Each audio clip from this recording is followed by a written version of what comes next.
Babe, I have audio now.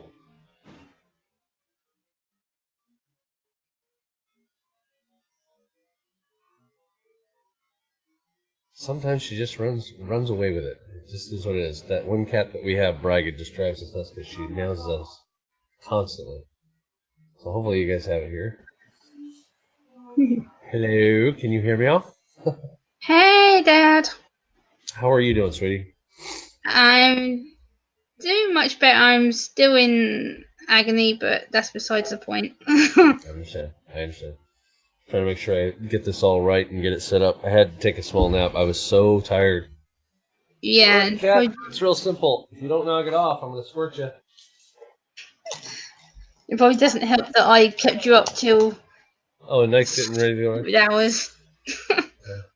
Well, babe, language. I'm not adult filter. This has been a day. I understand, but still be considerate to people that are out there.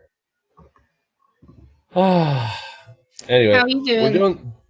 Other than the fact that it's just been a long day, it has been. It's been a long day. It's been very frustrating, and it is golf day. Well, I haven't been around here for that one for her, unfortunately, because I've been working.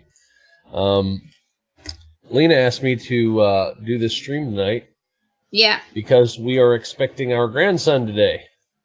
So Yay! anytime she should be letting me know what's going on here. Awesome. Yep, so hello to everybody again. I was trying to say it before the microphone just didn't want to work. So Todd, to you. Zach, Gail, good to see you guys. Ugh. And so, yeah, we're just getting through this here, just trying to get it all set up. Just trying to see if I can get her to reach out to me here. Let us know what's going. Oh, yeah. That way we can get updates. She said she wanted to have this so she could get everybody updates as to what's going on and why.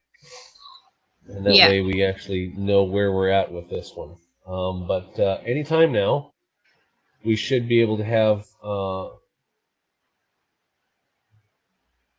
I guess it won't be worked out.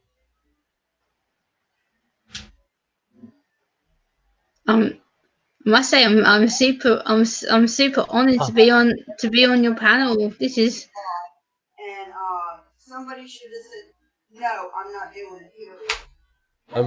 I'm sorry, I misunderstood what was going on here. I haven't been home, so I missed out on a bunch of things, unfortunately. So I don't know what's happening here. Okay. Yeah.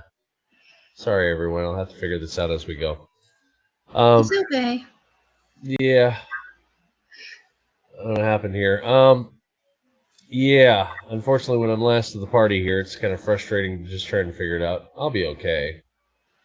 You're always okay. Yeah, well, it is what it is. But again, I just figured I'd throw it up there, and because Lena asked me to do this, I said I would. So it was like, okay, I'm just doing as they said.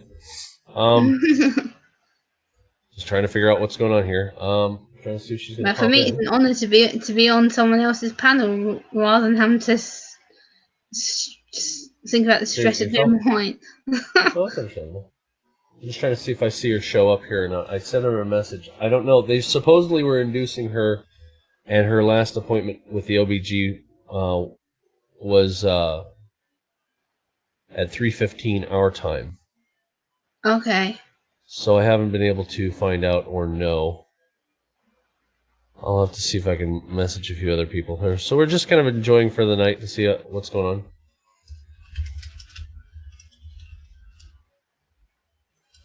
Yeah, and I get to be on a panel and totally relax and not think about anything else. Yeah, we're just kind of kicking it just to kind of find out what happened with Lena. Yeah, and I get to be on my dad's panel. The best thing of my day.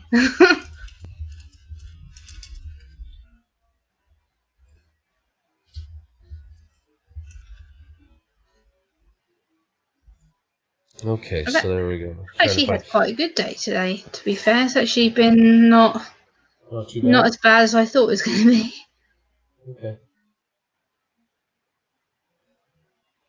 All right. Yeah, I'm just trying to touch base with everybody, see what's going on here. All right, so I haven't seen anything yet from Lena. Trying to find out anything at all. I let her know I'm streaming. It's possible that she may be actually going through labor as it is now. Woohoo! That'd be awesome. And it'd be granddad and nanny time. Yeah, we'll see what happens here. Again, just trying to find out everything that's going on.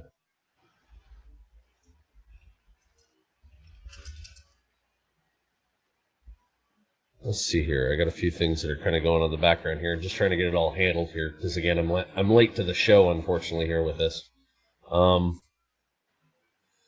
That's what happens when a long day and It's okay, Dad. It's totally fine. We know that you've had things going on, yeah, and no, it's fine. Just trying to do this so that way I can get this up here for Lena. I'm just trying to see if she's going to show up or not. I just don't know.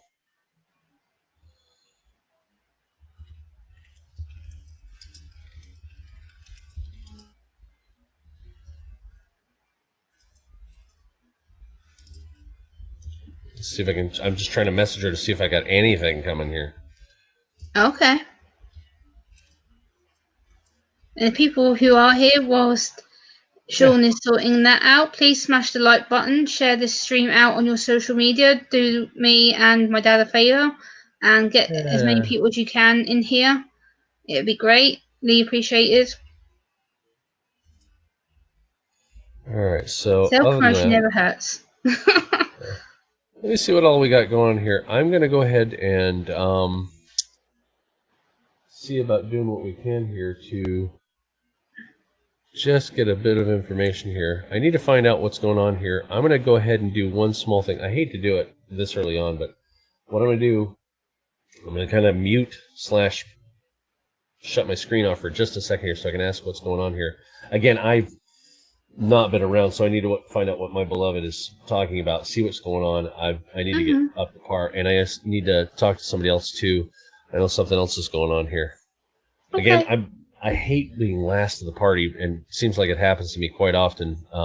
It's okay, Dad. I can try and monologue for you. It's fine. Yeah, just give everybody a talk or whatnot. Let everybody know what's going on. But I'll be right back, guys. Okay.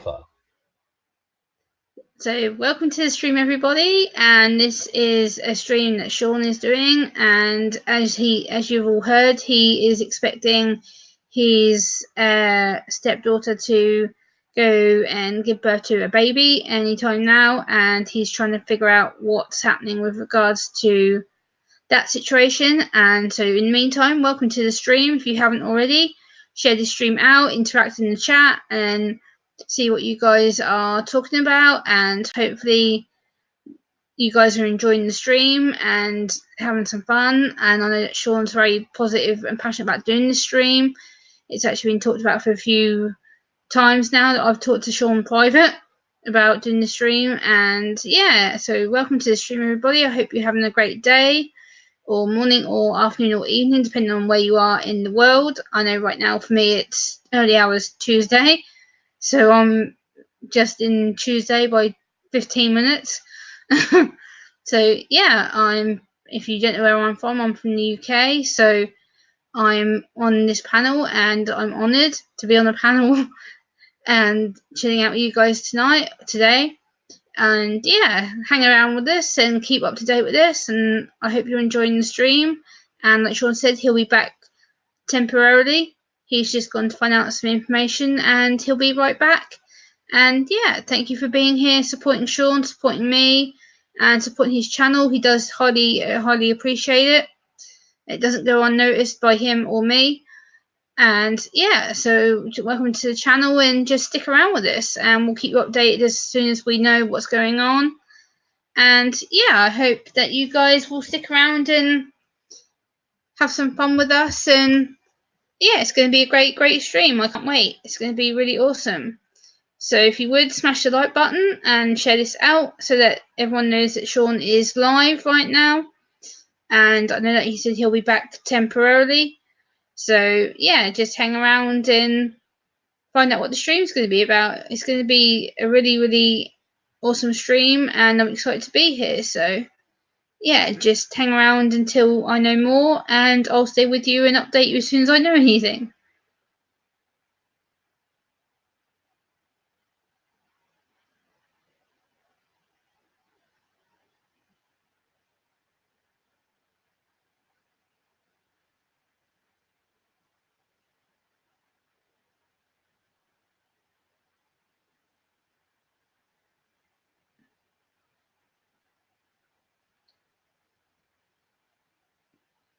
Wow, I'm actually monologuing and coming out to stream. Wow, this is slightly nerve-wracking, but I'm going to try my best and keep it professional and calm and well-mannered, and make sure that Sean is aware that I'm still monologuing on the screen.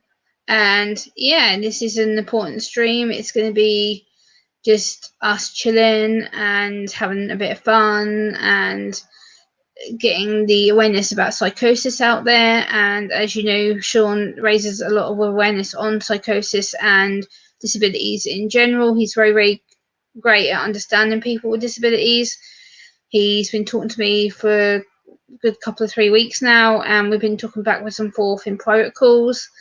And he's just a really great overall guy. And Amber, his wife, is fantastic. I've been talking to the pair of them, and it's just a really, really feel good people, and they understand you, they accept you for who you are. And trust me, guys, they've been with me all weekend. They really have. They've spent hours and hours and hours on the phone with me because I was having full-scale panic attacks on Friday and Saturday, and again yesterday. And it's literally them guys were there to basically save my life, and I don't know what I would have done without them for the whole weekend. I don't know where I would have found myself or put myself, and it was a really scary time of losing control and not being able to get myself balanced or into a straight line of thinking. And Sean literally spent hours telling me it was okay, that he was listening to me, and he made me feel real sure that I wasn't stupid or thick, or it was just me being complete dumbass. And yeah, it was the fact that he just made things so much more easy for me, knowing that I could be myself and relax in a time of stress. And he was he's a very good person, guys, seriously. Like I say, I don't trust people that much, and for Sean to spend as many hours as he did with me Friday, Saturday, Sunday on the phone, it means the world to me. And if he can change my mindset and help me out, guys, he's there for everybody. Like, I know we can't be there for everybody all the time because of time zone differences or everything else, but he is an amazing guy and really does want to help. He wants to make a difference, and he does make a difference, but he does it in a way that's different from everyone else. He's more of a self-help channel and a guidance channel, and sort of, I guess, a counselor in a way. But guys, if you don't know Sean, if you're new here, please subscribe and click the notification bell for all future updates, and let him know that you've subscribed. That would be awesome. Hit the thumbs up on the stream as well, please, so that he knows that you've come in here, and hit the like. And yeah, you're welcome to be here. It's a very welcome channel. We're very, very open to having people here. And yeah, like I've said, Sean does awareness of psychosis and has been raising it now for quite a while. And it's a very, very important issue that doesn't get talked about properly all the time. And by Sean playing this game that he's been playing, the Hellblade game, it's a character who has psychotic behavior and a character who has voices and things, and it's really interesting to see from the character's perspective how she deals with it. And Sean really relates it to the whole audience, so like in the chat you can actually hear what's been said, and he kind of scripts in between it and lets you know what's going on. And it's a really important diagnosis to know about. Not a lot of people do know about psychosis. It can be just one disorder, but at the same time it can come under multiple disorders, so it depends on the severity of it and who the person is that has that. And it's just something that needs understanding and respect and no judgment, and Sean does it in a really, really great way that he understands a lot of people, and he makes it so easy that you can talk about these issues rather than feeling like you're going to get your head ripped off.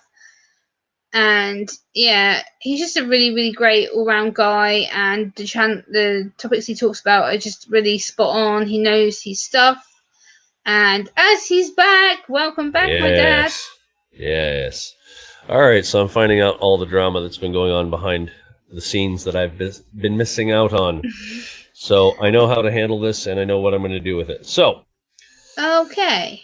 Yeah, I know what happened. Unfortunately, I understand how my beloved, why she's angry, and I see how she is. So I validated what she's saying, and I don't disagree with her with some of the things of what she's angry about now. So sometimes we just have to take a moment, take a breath, and realize there are some things that we can't control. Yep, and there's some things that we can. Yeah, there's some things that honestly I'm feeling hurt for people, but it's not anything I can do anything about. It's not necessarily even my business. But it's one of those things that you know where this kind of went from last night and all that stuff. So this is kind of like a ripple effect off of that. That's why I kind of tried reaching out to you earlier. But never mind. So we're going to go ahead and go down the line of there's another stream that's going on that out of very utmost respect, very due all the respect that's there. I'm not the type to talk down to anybody about things like that. I just know that things I think are getting handled a little awkwardly enough to where we have a moment where we kind of need to take a moment and step back. I think people need to let it happen, whatever it is between those individuals, and we need to just step off it. Now, for people who think, and why am I talking kind of code? Because I'm not the type that wants to sit there and gossip. I really don't. So I just kind of take my hands off it. I deal with what I can to alleviate the suffering and pain of what's going on. I'm more than willing to talk to anybody. I don't care who you are, even if you're in the wrong or if you're in the right. It doesn't matter. It's the fact that if you're hurting, that's what I worry about. So that way we can kind of get you fixed and then get you back on the way with, making your life an awesome thing. So let me bring this over here. I need to move this over. I had it off to the side. Okay, so before I forget, let's see here. We got. I just hope I wasn't waffling too much. I was trying to kind of explain what your channel is and all that. Oh, that's right. No, that's okay. Even if you didn't get it right, it's all right. I'm simple. Sand in the wind. It's not that hard. I'm very tired though. I only had about 2 hours of sleep last night. I was really dragging. I took a nap and I'm just kind of woozy, trying to wake up from it. Yeah, well, me and you both. I had about 2.5 hours sleep this morning before I was back up again. So with how things are going, when there's drama going on and it happens where I end up kind of getting splashed into some of it, I'm just going to say, you know what? I'm not going to stress. I'm not going to worry. I'm going to let people do what they do and wait till everything's settled, because it's not my business to sit there and get in between anybody or do anything in my own way. That doesn't mean that I tell anybody that, I'm judging you to say whether you do or do not get involved in somebody's business. But I'm the type that sits back and waits and goes, it's between two people. Yep. I'm going to wait to answer any questions that may come up of why didn't you do this? Well, because it wasn't for me. But at the same time, I'm also the type of person that wants to just allow the moment to be given enough space to where maybe we can find out, how do they want to handle it? Yeah. Not even so much about what I think should be done, but what those two individuals, that when there's a conflict or drama that happens, what do they want to do with it? Yeah. The only time that I think that any kind of intercession should be done is when there's severe physical harm going to be done, where that's when, that's when I think that people should be like, hey, wait, whoa. Then maybe get a little involved and stuff like that. But for right now, I hear this is just an argument and this is what's going on, and I don't know what to say. I'm not the one who said, I don't have the time to watch it and find out who said what, when and where and at what channel and at what hour. And I don't. So I'm always behind the 8 ball on trying to figure out what's going on and keeping the calm and the peace. So yeah, it's you're a very peaceful person. That's what I was saying just now. yeah. It's a case of getting awareness of things out there, and like I said, it's for me, it's more of a coping strategy and trying to point out that you're talking about psychosis and other conditions and explain to people the purpose of your channel and such. So I was trying to kind of, I guess, give an introduction, I guess, in a way. No, and that's fine. The thing that gets me is that, and I'm going down through here. Let me say hellos here. So I got Gail, Todd, Jenna's here. Hi, Jenna. Hey, Jenna. Hi, how are you? Anthony, how are you? I'm just scrolling down here as fast as I can. Let's see here. And I think I got Faith in the Fallen. Hello. Hey, Sam. Good to see you. Let's see here. I'm horrible with names sometimes. So with the overall, again, I'm hoping that we hear from Lena here soon. I'm just waiting. Goodness gracious! It looks like I thought it was 1 minute that was the last time she had contact on Facebook. No, it's 51 minutes. I'm sure this poor girl is probably going through a moment because when you induce labor, it really does. I remember when my ex-wife was actually having her moments of dealing with. I mean, she was amazing actually at giving birth. My ex-wife, one thing I will commend her for. Wow, this gal is amazing at is giving birth. It was only 4.5 hours of labor with my son, and boop, he was out. It was just like that. And my stepdaughter before that was 5.5 hours. It does get a little easier for women, hopefully, and typically, because they've experienced it, they know what's coming, they know what to deal with. The mechanisms to help them relieve pain and actually going through labor should be a little bit, it's just the experience. I know, I understand. It's okay. I know it's not for everybody. It's not every woman wants to go through that. But she did that like a champ. And, the moment she told me it was about 1 a.m, and, she said, hey, we need to go. And I was like, okay, so because she was in the rocking chair and we were there, and I'm not kidding you, 4.5 hours after that, boom, there he was. And, we really went moving through it fast. But for her, it might be because she's always heard how difficult, birthing can be at times. Not always. Some women are fortunate for it, but that she might be afraid. And so we're just trying to reach out to her to see if we can hear anything, see where we're at, what's the status, what's going on, and if she's having to push and or wait, or she's having to, because like for some women, they can enter into labor real fast, even though they induce, and they have to get up and walk around, things like that. But yeah, we're trying to see, because with my ex-wife, it wasn't really serious in her labor until her water broke.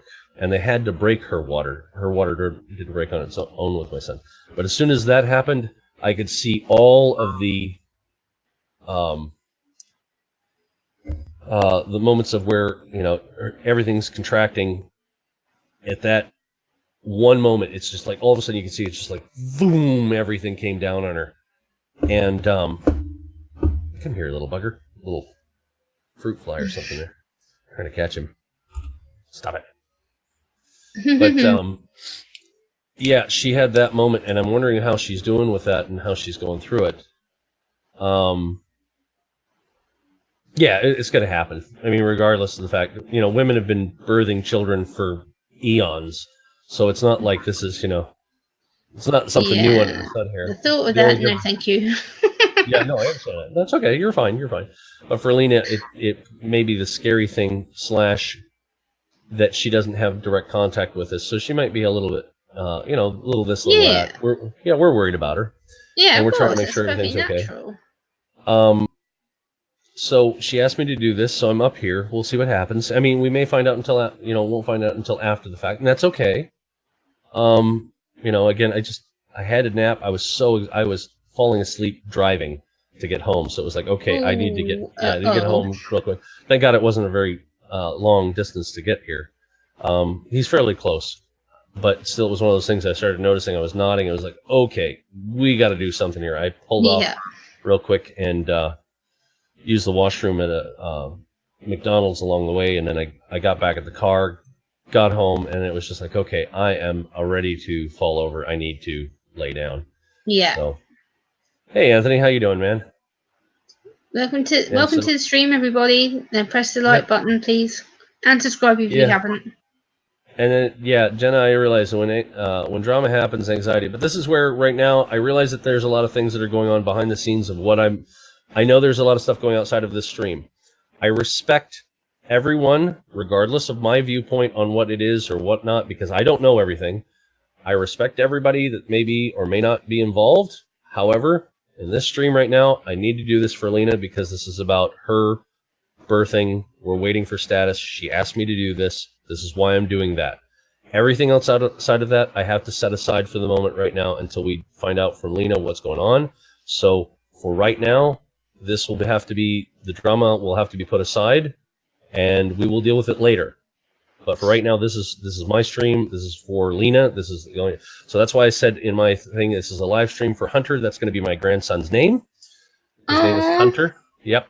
So we're waiting to see what happens, how big he is, and Lena's not a very big girl. I worry that she's going to give birth to a very large boy because his father Matt is not a small man. he's about as tall as I am. And if anybody's seen Amber, she's 5'2", and Lena is about 5'1", and I'm shorter than the pair of them. Thank you, Todd. I appreciate those. I really appreciate those pairs. I'm 4'11". Yeah, and I'm I'm going to say this much is that it's one of those things where I'm just like, oh, good Lord, that poor girl. But so it's one of those things. We're going to see what happens here. We're doing this for Hunter just to just see where it's at, what happens, and then give it its fair time. But other than that, it's so. While there is drama going on, and I know there's an issue that's to be pending to whomever's involved, etc., which I'm not putting this in here. Right here, this is about my stepdaughter Lena and Hunter. This is what I'm doing for this moment. I'm not disrespecting other people, but this is what I'm doing for. No, I just wanted to kind of back you up with that. Jenna, like, this channel isn't for drama. It isn't a stream for drama. This is for Lena like for Hunter, and for right now, it needs to be left alone. Yeah, for right now, this is what this is. So we're doing that for them. Yeah. So no worries, no stress. Not to say that it doesn't or won't get handled, but we're doing it because this is what we're doing for them. So that's just out of respect for everybody that's involved. I do respect everybody. I very much love everybody. I have no problem with that. Even though people may not agree or get along, I still love you all regardless of the matter. Even if everybody's frustrated and angry with each other. I'm kind of like Switzerland at that point in time. I let you guys do what you got to do. But it is one of those things of, we stand in this, I think it's the smarter attitude, I think, overall, so that we can get to the answer and be there when it needs to be. So still kind of seeing here, still nothing at 58 minutes here. I wish I had her boyfriend's information to contact him on his phone, but standard thing with Lena, she'd never. This is just going to be a stream to celebrate. Like, we're all here to support Lena. We're all here to support you and Amber, and this is a stream to be positive, guys. This is a stream to support support Sean and Amber as they're going to be going through a special time of being nanny and granddad, and this is what we're here for. We're here to be grown up adults, and it's a special time for the parents, and they don't need stress, and they want to celebrate, and so it should be celebrated. Yeah. So I'm just kind of sending a few messages to her. That way she can kind of see them as they're going, that we're all putting in some great support for her, letting her know that, she's loved, that we're praying for her, that everything's going to work out fine. I have a feeling that she's going to be really smart about how she's going to do this, and they'll get her taken care of. Because, she had a lot of people that actually reached out for her and supported her. She's got a gal that's going to be staying with her for the next couple weeks, so that way she can help with, because everybody who's ever been a parent of an infant, oh dear Lord, those first 2 months, sleep, what's that? Yep, I was like that with my nephew. I can remember it well. Oh man, you just don't get sleep for those first 2 months. You're just like, oh man. And when she's like, I gotta get up for the baby, and you're like, no, I got it. It's okay. You've already been getting up plenty. I'll go do it. The time I did that to let my ex-wife sleep when my son was born, I got up and he was just crying a little fussy.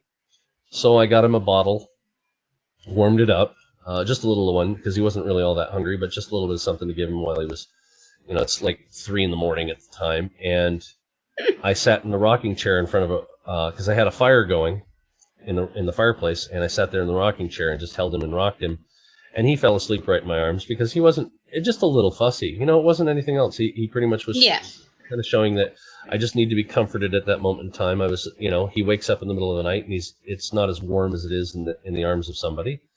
So yeah, that's you also find that while you don't have a lot of sleep with that. Hey, Mudcon, how you doing, man? Hey, Mudcon, good to see you. That with those moments, even though you're losing sleep, man, I wouldn't have changed a thing. I would never, not at all. Those moments were so precious with my son. So for Lena, when it happens and when those things finally get there, we'll see how it goes. We'll see what happens here, and make the effort to, just again, sending out these good vibes would be all that we really need to do. Yeah. Nothing else is necessary, thank God. And her boyfriend is, I'm just kind of curious as to how it went for him with work, because he works 2 jobs right now trying to make things work. Wow, that's dedication.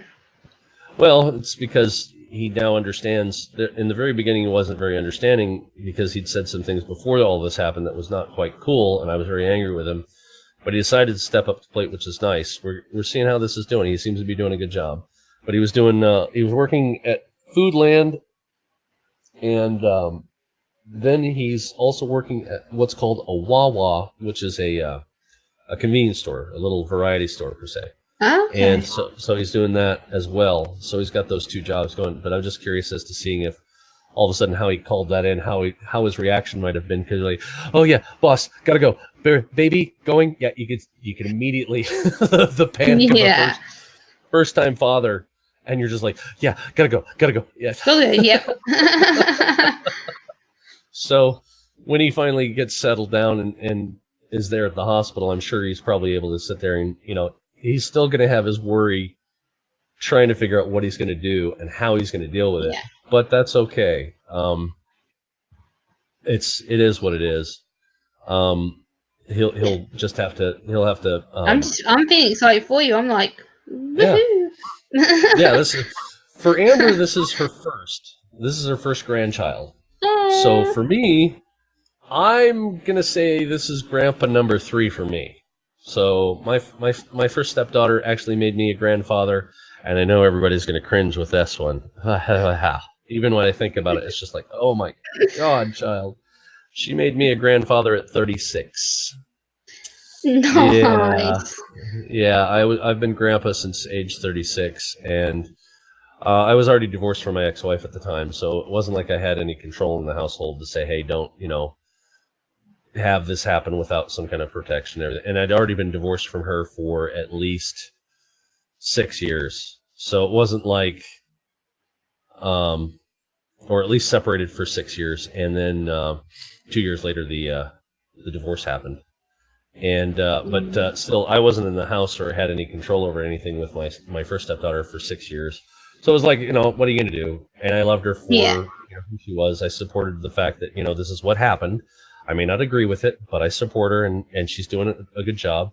Now she has her little boy, Luke. The first stepdaughter, or the first grandchild for my first stepdaughter was Anna. That's Aunna. Beautiful girl. She's living with her dad, because now my stepdaughter and the father of her first child, they're not together. They're actually on opposite spectrums, or opposite ends of the country. Excuse me. Very tired. So he's up in Maine and she's down in San Diego. I'm like, wow, you couldn't have picked, further, move to Hawaii again, kind of thing. But she's doing good with her. And then Luke is her son. He's a cute little bugger. And so I'll have 2 grandsons and a granddaughter. And yeah, it's just a matter of time to see how we go. We got any kind of status update or anything like that. But if she's not responding right now, that may mean that she's right in the middle of the heat of it with labor. And she's not interested in talking to anybody, and probably even screaming at Matt, "You did this to me!" And that whole thing. Oh God, I think the best way to explain it for labor pains that I'd ever heard a woman ever describe it is it's Carol Burnett. I don't know if anybody remembers them, the Carol Burnett show, and everybody who was on there. But she said that giving birth to a child is like taking your lower lip and pulling it right over top of your head. And so I'm like, yeah, after experiencing and watching it firsthand, I can see how you'd put that analogy there. Yep. So we're just seeing how this moment all will I happen can say when from she the says experience of watching a child being born is it's how do I describe it? It was the most emotional, weird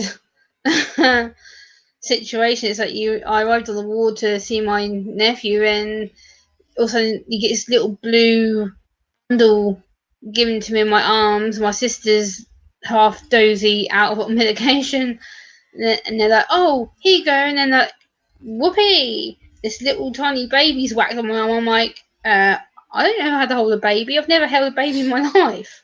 Yeah. The first time that you do, I think the first time I ever held a baby was that it was really scary at first, because you're just like, I don't want to drop him. Yep. And it was a little boy, and I'm like, I don't want to drop him.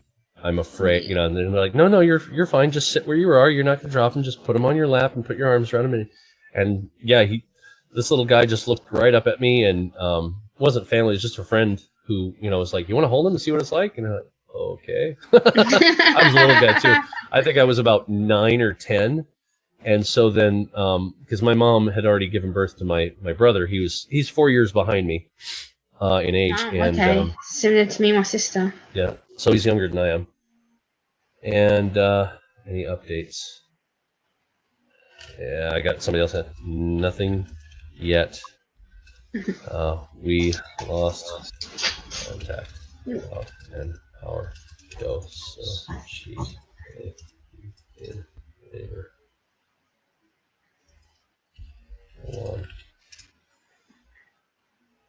So yeah, and unfortunately my updates come on here so slow. I'm like, this is just frustrating.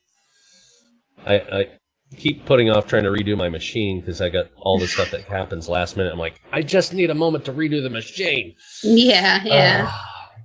So with everything that I remember with my ex-wife and how she gave birth, because my son is the only child I actually have biologically. I have many, many wonderful adoptive children that I've surrogated in, and just like you, Gemma. And yay! even my boss is like, everything's gonna be, yeah, he's messaging right now. He's like, look, I know you're in the middle of this. I know you're frustrated and you have a lot of anxiety. Take a breath, and even let your wife know that. Just take a breath. So we were talking about that while we were working today. I actually went on site to have to fix a network issue.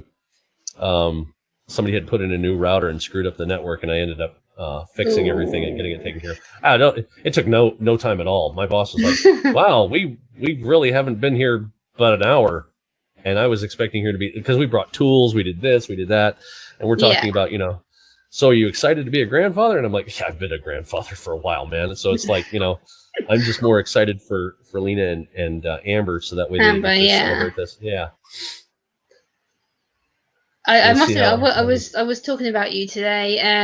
I went to a medical appointment this morning, and it was to see my psychiatrist and my social worker, and she's like, Gemma, your mood has changed somewhat from the last 4 weeks. You've been an absolute nightmare.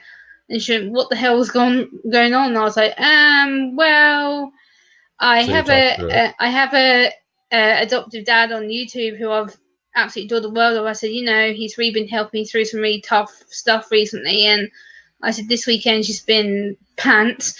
I said, because I've felt nothing but being ill. And she was like, and then today you're all like rainbows and roses. I'm like, yes, mostly. But I said, the thing is, most of it's in my head. I can't show you what's in my head. I said, but the thing is, the physical stuff has calmed down to such a point where I'm not worried about it, because I don't need to be. It's stupid, and I need to be happy, and I've got other things I need to focus on, like helping him celebrate being a granddad and stuff. And she's like, oh good, you've got something positive to focus on. I'm like, yep. There you go. Yeah, and that's all over the chair just trying to grab Pepsi. The point is that while I'm not anybody's answer to the problems of their life, I think that having the skill just to talk people through, to calm them down, to go, okay, so how do you want to deal with this? Okay, that's your choice. I may not agree with them. You know, just like even with Lena, as I said, she's made a few choices that I'm far from happy with, but yeah, it's not my decision. She lives her own life. I can't say one thing or the other, but I do say very clearly that she's got to do anything on her own, or I would pretty much just be living her life, and that's not how this is. So even with the things you're dealing with, I understand there's a lot of stress and everything like that, but this is where we're getting to calming you down and focusing on, so how do we cope with the issue of the stress and the strain of the drama, and we just get through it. And so that way you can make a decision. It's not for me to make the decision. It's not even for me to sit there agree or disagree about the whole outcome. Really, it is about the fact of you have to make it, whether we like it or not, and then we just move on. Yeah. It's not for me to sit there. I mean, again, may not agree with everything, may not even like everything, but you know what?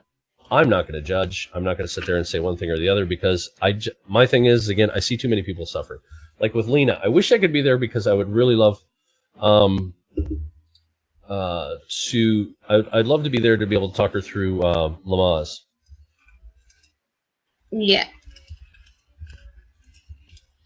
And what people may not know about Sean as well is that literally I took up nearly his whole weekend. Like, he was on the phone with me from Friday night all Saturday and most of Sunday. Like, I must have exhausted him, and the amount of effort he spent reassuring me, calming me down, and actually getting me through the worst panic attack I've had in the last year. Yeah.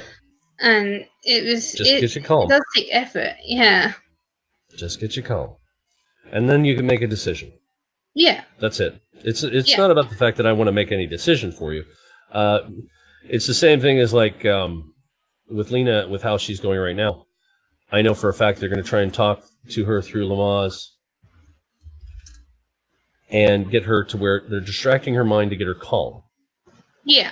And it's not for me, like, she's going to go through a very heated debate with her body to give birth to a child that she's not used to doing, because this is her first time doing it.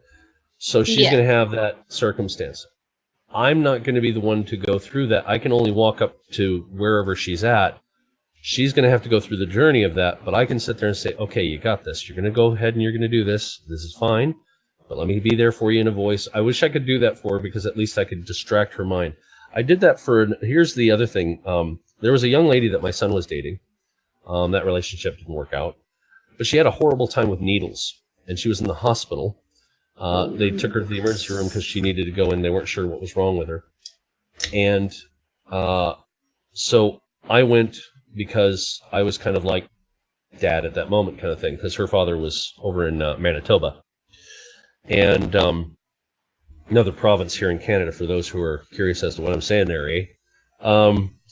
And she had a horrible time, and the nurses they tried like 6-7 times just to get a blood draw to find out what was going on with her. And they couldn't get blood out of her. So the nurse came in, and she's like, okay, I hate to do this to you. I know we've been trying here, but I got to try and do this. And I said, you know what? Let me help out here. So then I had her look at me, and I said, honey, there's no needle. There's nothing else going on. It's just you and me. Just look at me. No, don't worry about her. She's not even here right now. Just you and me. We're going to get through this. We're going to be fine. Everything's going to be fantastic. You may feel this little, stinging pinch here for a moment, but you know what? Then that's going to pass, and it's just you and me, because that's gone. It's just you and me, the whole thing. I talked her through that whole thing. She didn't whelp or cry once. She didn't panic. She didn't do anything. Because the thing is that for that moment, it was getting her through it, but she still had to do it. Yeah. The And that's uncomfortable. Yeah. right. And so drama with that can be just set aside and whatever. We can focus on the thing that needs to be done. Everybody can discuss and whatever. So it's the same thing. But for Lena, Lamaze is like the only thing that I would honestly say it's the only thing that's going to really do her the best amount of work with the distractions of everybody else just being there for her, holding her hand, giving her ice chips, just trying to have a supportive, I need you here, I need you close, I need to be comforted, I don't want to be touched, it's going to be up, down, Yeah. left, right, and it's every mood in between because she's not understanding what she's going through just yet until it's over and happens. So just giving her those little distractions of being there, not being there, holding her hand, don't touch me, I'm hot, I'm cold, I'm this, and it's going to happen real fast. When she starts getting into the birthing process, she's going to be really hot and sweaty and the whole bit, and it's going to be probably a moment where she's going to have possibly a whole bunch of things happening. Who knows? Because I'm not there. And so she'll get through it. But again, I think that, Lamaze is going to be the big one for her. Friends are going to be the other one. Yeah. And then the last part is that she's going to have these great people who've already, because the OBGYN and all the nursing staff have been really good to her. And they've been talking to her, getting her taken care of. I'm really impressed with how far medically we've come with the birthing process. I really am. I'm really impressed. Yeah. I was fortunate enough that when my son was born, I not only got to cut the cord, but I was actually able to catch my son. The doctor stepped aside, and I was the one who caught my son. Oh, Not the doctor. wow. Yeah, so when it came time for when my son came into the world, I was the first person to put hands on him. Yeah. I was the first one to actually touch him, besides his mother, who'd carried him for 9 to 10 months, because that's, the time is relative to that moment. Granted, the pregnancy for my ex-wife was textbook. She could have written the book on birthing from that experience of hers. 8 weeks, morning sickness. 8 weeks later, morning sickness stops. And it was just tick-tock, tick-tock, tick-tock. Yeah. So with that, I was pretty impressed with how this turned out for her. So I'm just trying to see again if she's going to come up here or anything like that. We're still waiting to see if there's anything that happens. Not sure. Come on. Anything? Hoping all is well. And that... And I will apologise ahead of time right now, because I know people are probably going to get slightly annoyed by me moving a little bit. I will explain why I do that. I fidget because it's part of my coping strategy. I do tend to fidget a lot. Sean knows on phone calls I fidget non-stop, but I am trying to keep myself enough still, and I do have a fidget toy near me right now to keep me fairly still. So if it does irritate you, I'm sorry, and it's something I have to do to calm. So. Oh, awesome, Todd. Yeah, wouldn't trade that experience for the life of anything. I mean, when I held my son, when he came out, and I'm sitting there, I'm holding his full weight, and I just realized, this is my son. I actually had a hard time going, oh my God. And I didn't even know what to say. I was almost not stunned, but it was just like the awestruck of, wow, this is so cool. Yeah. It's a special time. We should be celebrating. This is the thing. It's a new life comes into the world, and you have to all of a sudden get adjusted to looking after another human. And it's the same for anybody. Like, even though my nephew's nearly now 7, and even looking back at when he was born and the complications he had, and now he's turning into this blessing of a little boy who, yes, pushes my buttons at times, but at the same time, it's still remembering he was that little baby. He was still that little boy I held, and that will never leave me ever. Yeah, and it was so intensive a feeling.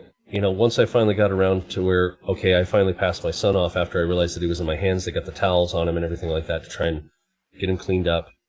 And they took him from my hands so that way that they could get him prepped for cutting the cord. It was extremely...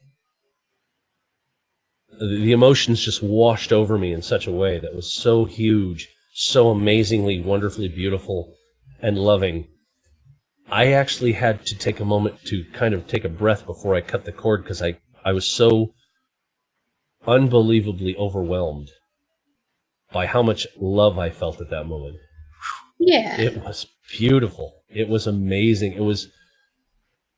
So once the cord was cut and we'd had everything taken care of and then he was finally separated from his mom, I bawled like a child. Yeah. God, I wept like a baby. I was crying more than he was. I was so happy and so overjoyed, and there was so much wonderful love and joy that was... The tears were just raining down as I was never happier. Aww. And even remembering it now is just... It's so hard to not want to just, let go because, I love my son that much. So, hello. I was going to say, let's see Who we got? I've got Herman in the chat. So, Okay. yeah, and he said to say hello, so there we are. So yeah, with the way that that process goes, right now Lena's probably, having to go through a myriad of things with the birthing process that she's in right now, and having to allow people to kind of coach her through it, and to know that for her it's just going to be frustrating because she's just when she's in pain, sometimes she can push through it like a champ. I'm going to honestly say I've seen that she's got a bit of a pain tolerance. She really can do it, but because of the fact she might be a little scared, I don't know. She may have a bit of a time listening to the staff and everybody just talking to her. And she may, I could see even Amber, like, shut up and leave me alone. You could see it happening. And at that point in time, you're like, well, okay then. And you try to get through that whole birthing process. Pain is a funny thing. People don't understand that, regardless if it's pregnancy or another situation. Pain is pain, and how you feel it and describe it is completely different. And everybody has certain pain tolerances, whereas I have very, very, very, very low pain tolerance. And as you know from Friday, Saturday, and yesterday, I screamed like I couldn't when I'm just like, with that, oh my god, yeah, pain in your sides were pretty bad. But that's I still got it now, that, but never mind. She may have that. No, that's okay. But Lena may definitely have that going on for her, as well as I do know her, that she's probably having a few moments where she'll lose control. But I do know that she's smart enough to remember a lot of the things that we were talking about before this. I said, you got to remember when it hits, and it can come in waves. It can be sharp. It can be this little gravelly kind of pain that comes along and then spikes. There's all kinds of things that I remember from Lama's class that I was there with my ex-wife, that I tried to understand everything in between and just breathe through them. Remember when I say breathe, remember to take a moment to breathe and listen to my voice. Remember that is a very calming thing, to breathe. So I'm hoping that kind of sticks around with her, and that she already went through Lama's, which I'm like, yes, that's awesome. But it's a distracting thing. Yeah. This is why when I talk to people... Go ahead. No, sorry, I was just going to say, you talk about the breathing thing. That's a good point, because I've been doing it sitting here. You've probably not seen it. I've literally been thinking about the hand thing that you taught me. I'm sitting here, I'm like, shush. Oh, wow. And I'm literally been sitting here the whole time going, calm it. Yeah. By the way, I just read this one thing there, Gail. I was like, my husband and best friend delivered my third child as I was trying to get out the front door of our home. Good Lord. Wow. That's crazy. Wow. Yeah. And so, but that's the thing, is that learning things as a meditator, as many years as I've been doing this, the thing is that, yes, you can lose control in your life and you try and bring it back. But when you can have those moments to remember the practicing that you do with it, it's a distraction. It separates you from the moment to distract you, because you can ignore pain altogether. If you distract yourself strongly enough, you can turn it off to where it doesn't hurt at all. I know that sounds crazy, but to get to that stage and level, it takes time. It's not like, hey, just sit there for a few minutes and you're fine. Take 2 pills, take 2 pills in the morning and call me. It's like doctors don't work like that. But, or take 2 aspirin in the morning, call me. It's not something that's an easy thing for, but with enough practice for her, she's probably getting through most of it, I would think, especially since Matt had to have gone through Lamaze with her, because they want to do it with couples, because he has to know how he's supposed to breathe as well. It's actually surprising. You, as the father, have to breathe as well, because you're panicking, you're worried, you're thinking of the mother of your son or daughter, or and your child, and you're going back and forth. I mean, even I'm kind of remembering how scattered I was, and it was just like you're all over the place. I was thinking about my wife at the time, which is now my ex-wife, and thinking of oh my God, is he distressed? Is he going to make it out? Do we have to do this? And Children are breathing, Dad. Someone needs to take a breath. Yeah, exactly. And so it was at that moment. It was like even the nurses were like, "Remember your." It's almost like Yoda was in there. Remember your training. And I'm like, oh my God. That's cool, Todd. I like that. Yes, reading when the children are in the womb. That's very much it. And I used to sit there and talk to him and play classical music and say all kinds of crazy, silly things when he was in the womb. And then he'd sit there and, you'd all of a sudden see the hand come up through the stomach, or a foot or something like that. And you'd see the baby turning, kind of thing. So it was pretty cool. Yep. And that's the truth of it right there, Todd. You want them to know that, as your dad, as you're their dad, you want them to know that they're loved and wanted. Even like when I've told my son later on, I said, you know what? I didn't care if you were going to be a boy or a girl. I didn't. I loved you regardless. Yeah. And that was, I think, something for him to kind of see that this is what parents really do when they got it right. When we're doing it right, we may not be perfect by far. I have screwed up in ways I really regret. We're not perfect. No one is. And that's the thing that people need to realize. We're all people who make mistakes constantly. We all fall short of our expectations, and it's not realistic. It's human nature. We're bound to mess up whether we want to or not. Right. Just telling my son that we're going to be making some hamburgers here. And it's just like, George Foreman grill. Yay. So I think she'll be okay, but I'm just waiting to see what happens. I have a feeling that we'll get there, and it'll be possibly after the birthing, unless she has a moment of a break. I don't know if she's actually going to go for epidural or anything like that. I know Amber did, and I think she hates the fact that she did the second time, because that's when the anesthesiologist actually damaged her spine. So, yeah. That's not good. Oh, wow. Yeah, you had an 8-year-old and a 4-year-old with you as well on that one. Yeah, that's a rough patch to try and get through that when you're trying to basically let them, they're wanting to see mom kind of thing go through, the birth. What is this amazing thing that we did that mom did for us? And, it might be a little bit stressful for them at first, but is mommy going to be okay? Yes, she's going to be fine. It's just normal. Why is she screaming? It's because this hurts. How bad is it hurting? And then it's probably the 20,000 questions. Yeah. Yep, exactly, Todd. Yeah. And even though I lost contact with my stepdaughter from my first marriage, it is what it is. I just wasn't there, and her mom took off with my son, and I didn't get to see him physically for 15 years. And, now he's living with me, so you can see how that kind of worked out. Yeah. But we touch base in distance because we've lost touch with each other. It doesn't mean I don't love her. I still love her just as much as I did back then. Yeah. But unfortunately, I wasn't allowed to be in her life anymore because she and her mom were terra incognito. I lost my butt in that divorce. I didn't know what I was doing. I was a stupid man. And yeah, when you can't even afford a lawyer because, your business gets bankrupt, you have all these problems that happen where you can't even afford to be able to change your mind, let alone pay attention. And I was really destroyed at that moment and really just went so introverted. I didn't even have a lot of other people around at all. So when I lost touch with her, it was what it was, but I still love her very much, and I pray all the support for her. I hope everything works out for her great.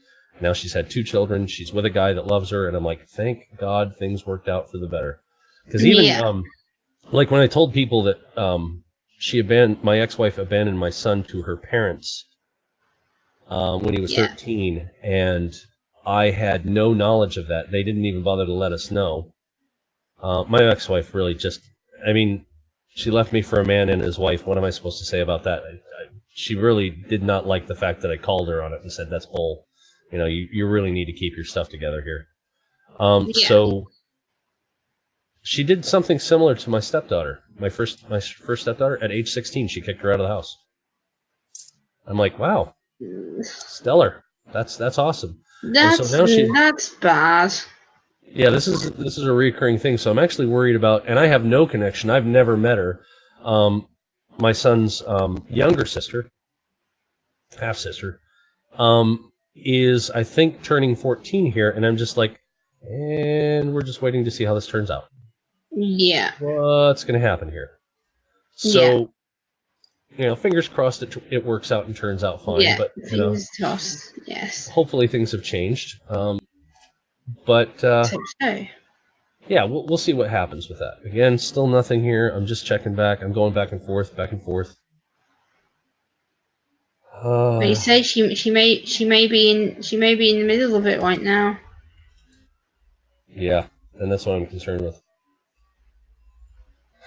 She may be in the process. Yeah, I'm kind of concerned because you figure 315 they started to induce that drug of inducing.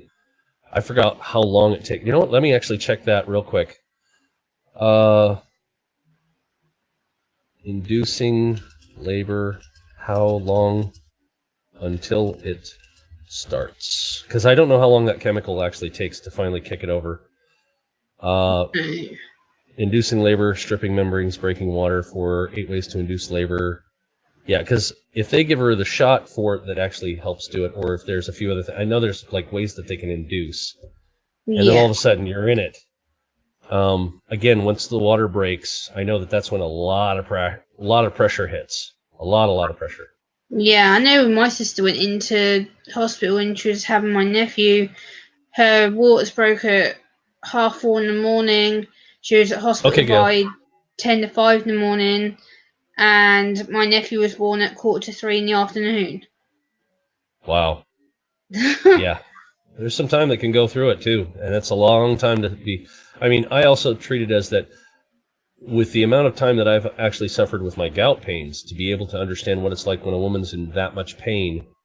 I mean, I've been to the point where I've hurt so much, and I have a very high pain tolerance, that when I'm in that much pain, and my foot's the size of a football, and I'm having to crawl to and from the washroom just to be able to go pee or something like that, I've had it so bad that I couldn't help but just start crying because it hurt so much, and you just needed a relief.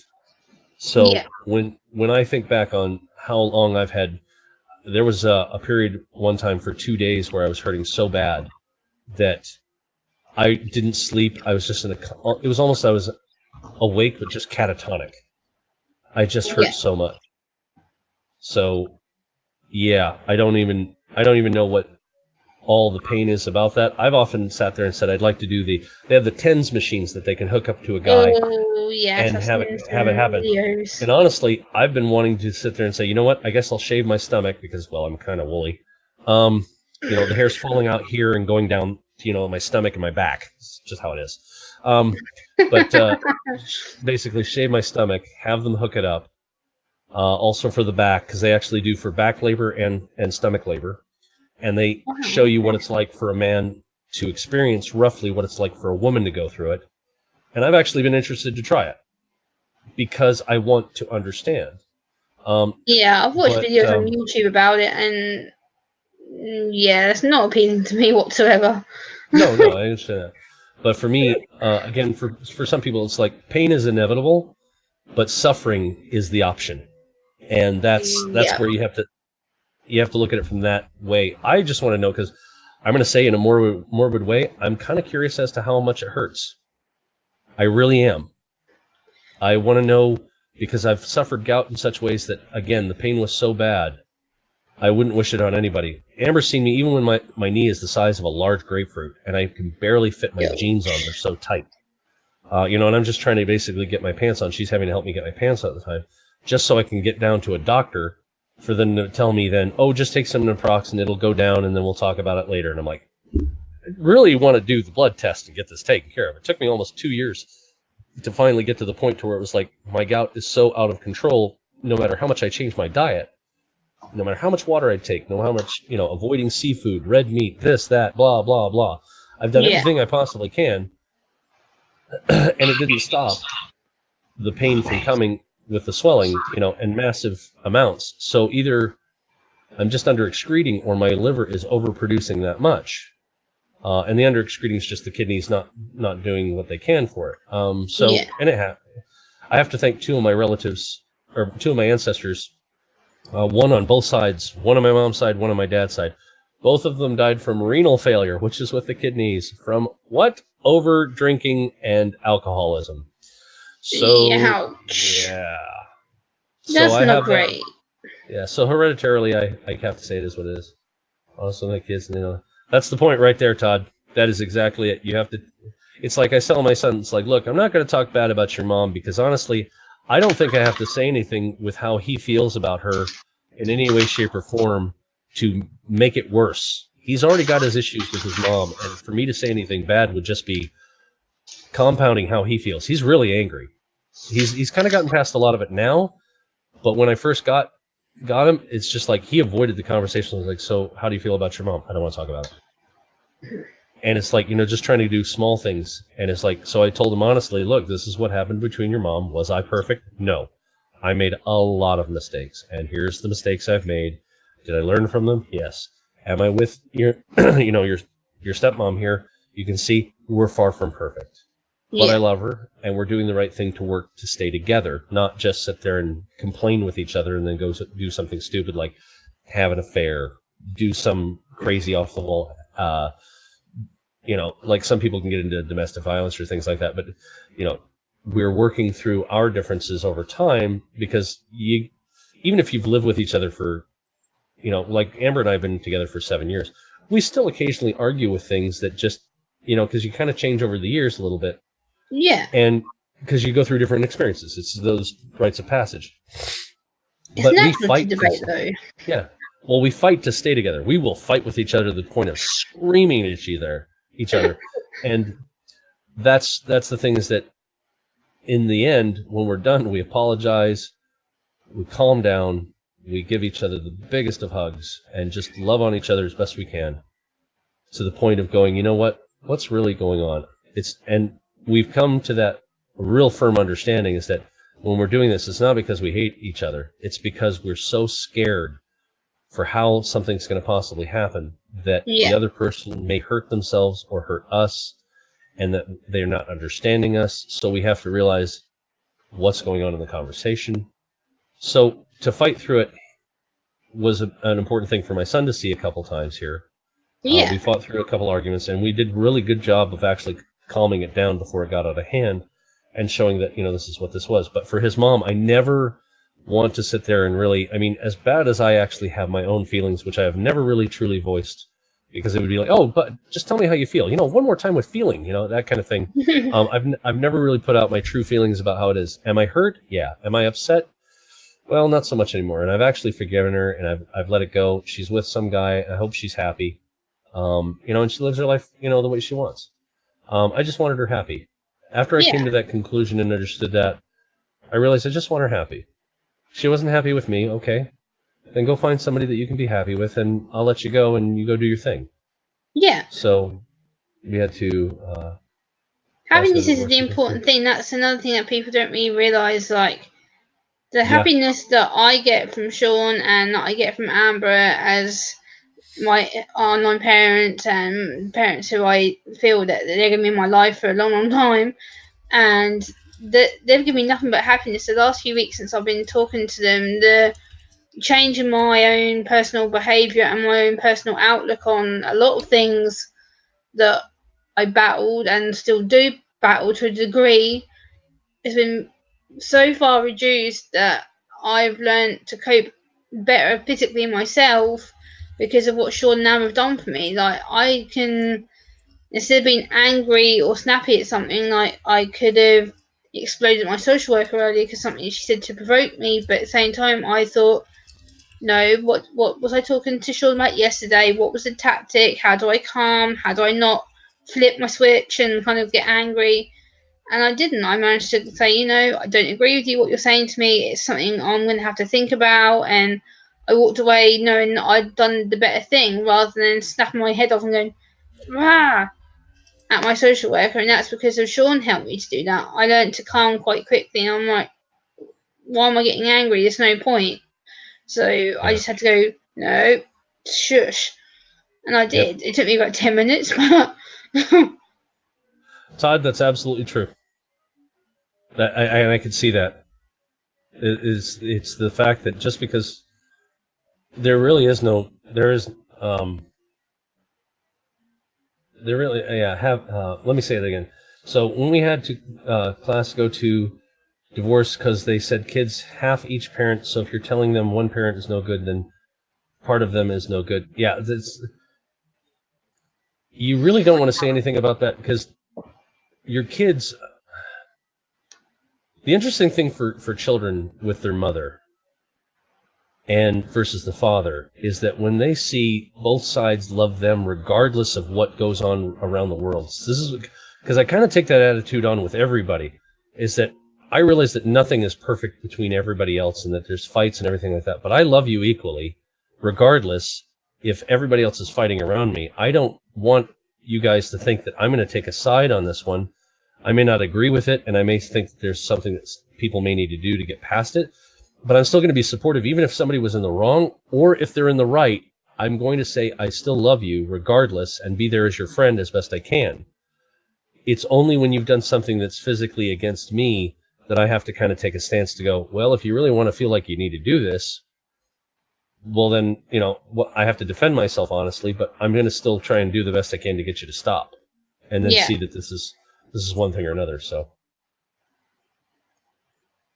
That's exactly right. Like, I can say from yesterday, there was things that I could have reacted to. And I was tempted to do some stupid stuff yesterday, and if it wasn't for Sean, I probably would have gone ahead and done some stupid stuff. I probably would have done a lot of stupid stuff yesterday.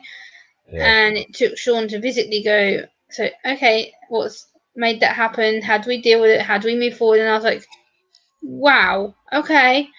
He actually gets me, and he gets the reasons why I was slightly aggravated. And instead of just let me be, I want to do this, rah! Right. He actually got me to the point where I was like, well, that was stupid. Why the hell do I think that way? And I managed to get to a point where it was irrational again. It wasn't me just going on a rant and screaming fit going, well, I'm going to go ahead and do this, and I want to say this. And it's like, no, that was stupid. So if it wasn't for him, I would have gone ahead and done a lot of stupid things yesterday. Yeah. It would have been nothing big trouble. Yeah. Rasmeen, that's absolutely true. You should make up your own mind in that circumstance. I've also done something for that whole point with my son early on. I'll explain here in just a second. The thing that you were about to do that would have been wrong if we'd let you continue down that until just calming you down. Because you could still do whatever you wanted, but I was just trying to influence you enough to distract you so that we could get your mind set. So that's like, okay, so what's the best thing to do for everybody involved? And whether it's right or wrong in the discussion at that point, you could make a sound decision and just be cool. Yeah. Regardless of what I wanted you to do or not, because what I would have done might have been different. What you would have done may have been drastically in a direction that whatever, but just being calm so you could make a sound decision without letting it just go.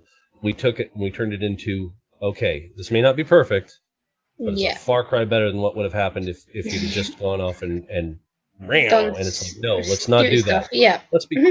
Let's be cool. Because that way we can love everybody in the process. Even if you're on opposing sides, you can still love each other, even if you disagree to the point where you're just like, I can't stand you right now. But I'm going to at least respect you enough to be able to sit there and say, I don't agree with what you're doing, and I can't stand why you're doing this, and don't you understand? And then get through it. Yeah, But at the yeah. same time, you still stand your ground. So, and as for Rasmin, you got to make your own mind up. I did this for my son when he was 16, and I'd finally gotten into contact with him. He actually reached out to me. He went over to a friend's house and asked to borrow the phone to call my mom and dad to talk to me and find out how he could call me. So you got to imagine how that was, that for me to hear that he got a hold of me was pretty crazy. So I had to be really respectful, because I was like, okay, I'm highly emotional, and I was crying. It was very intense for me to hear all this. All of a sudden, he's trying to contact me. So I had to get myself calm, and I had to think about it. And so when it came time, I asked, so I realized that your mom's left you down there. How do you feel about this? And he's like, I don't know. And then I said, look, I know it's summertime right now. I know you feel how you do. Which I don't understand everything about, but I'm going to give you an option so that way that you can make your own decision. You've been your own man now. You've been living on your own for 3 years now, because he was 13. The circumstance, for everybody who doesn't know, when my ex left my son to her parents, so he was with his grandparents, his mom's parents, the maternal grandparents. They were living in a travel trailer, but they didn't have room for him in their travel trailer. And his aunt and uncle were on the same property in a house. It was they were living in the house. So my ex-in-laws were living in a travel trailer. They put him in his own travel trailer that was about 40 feet away. Had electricity, in the last year that was there, he finally had some water, but it was cold. There was no way to heat it up. Had a microwave, so he had to go elsewhere to use the washroom, go to the bathroom, take a pee-poo, and shower, wash his clothes, etc. But that was his home, and he had that as his bed, was the main bench portion there in the travel trailer for 5 years total. Wow. And so what I said, and he's standing right here, so if I'm not telling the truth, he would say it immediately. And that is that I said to him when he was 16, okay, it's ultimately up to you. You've been living on your own. You've been doing this all on your own. So I can't tell you what to do. You're your own man. And I know most people are like, but he's underage. You could tell him exactly what. No, he was 16. He could choose where he wanted to live. And at the same time, he's already mature enough to make some decisions. Why not continue to let him do it? So I said respectfully, I'm going to give you some choices. They're up to you. If you want, I'm going to give you the option. You can stay there, finish out school, because I know you have your friends, or you can move up with my parents and go up there and stay with them. That's fine. Or if you want, you can come up and stay with me. It's entirely up to you, but I want you to know that you have this option at any time that you want it. I'm going to leave it there for you, so that way that you can make the decision for yourself. I don't want to make it for you. I want you to make up your own mind.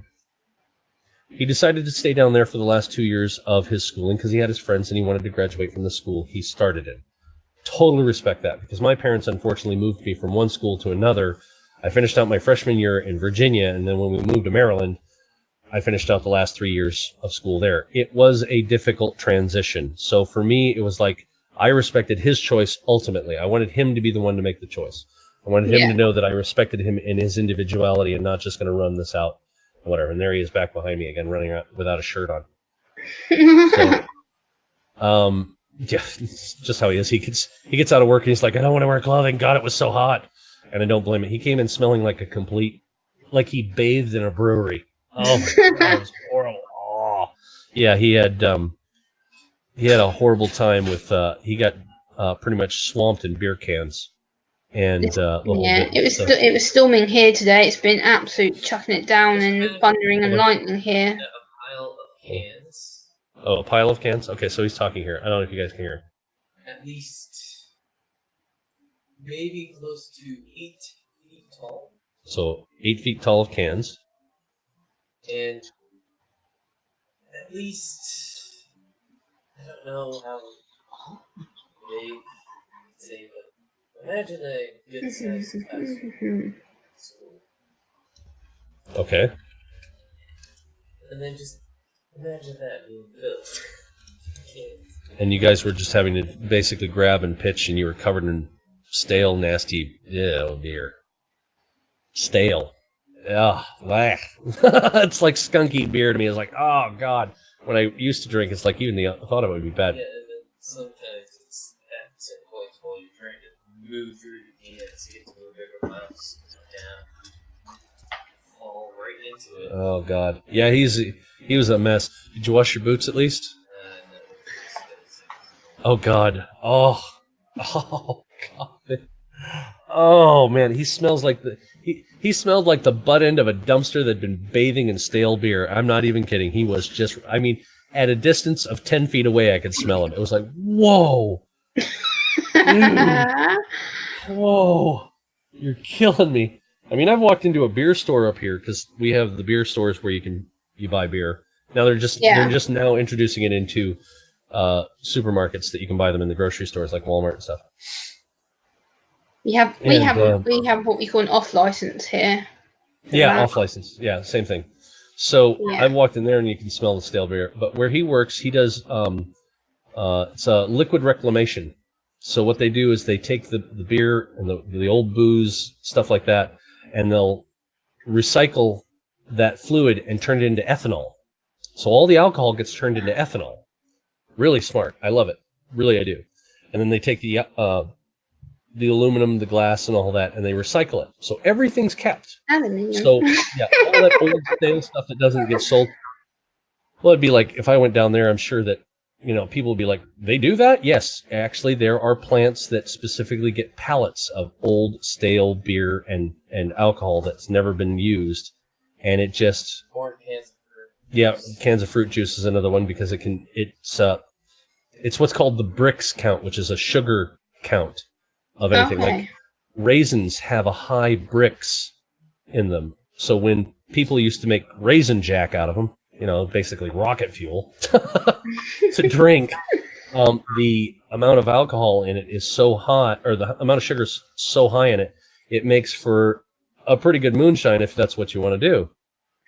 So the Brix count in fruit juices is pretty high because you're talking about the natural fructose that's within it that just, man, you can really get a good, bang in the engine with that one.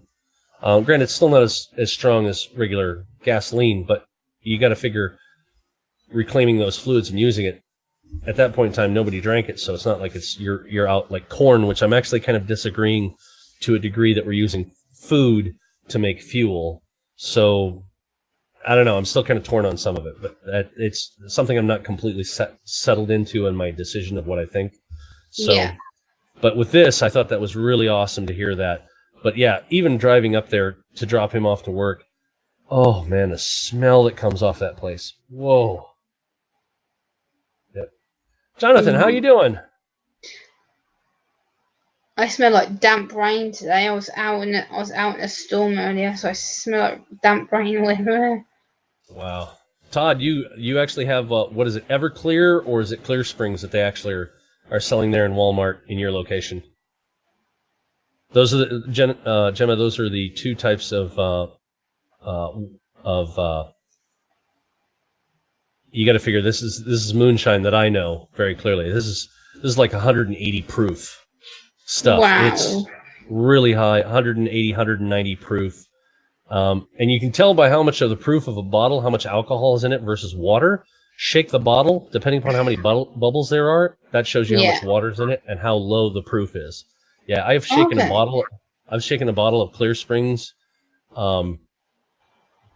which is, as I said, grain alcohol. It's just this wow stuff, and there wasn't a bubble one. This stuff was just unreal. So yeah, I have to say this much: you don't have to. You just open up the cap and light a match, and you just have a blue flame kicking off the top of it. Nice. Everclear. Okay, so yeah, it just depends upon the location. Each state down there in the States is different. Here, we don't really have a lot of stuff that's sold in the supermarkets at all. You can buy like a 6-pack of beer at a time in the supermarkets, but if you go to a beer store, how much do you want?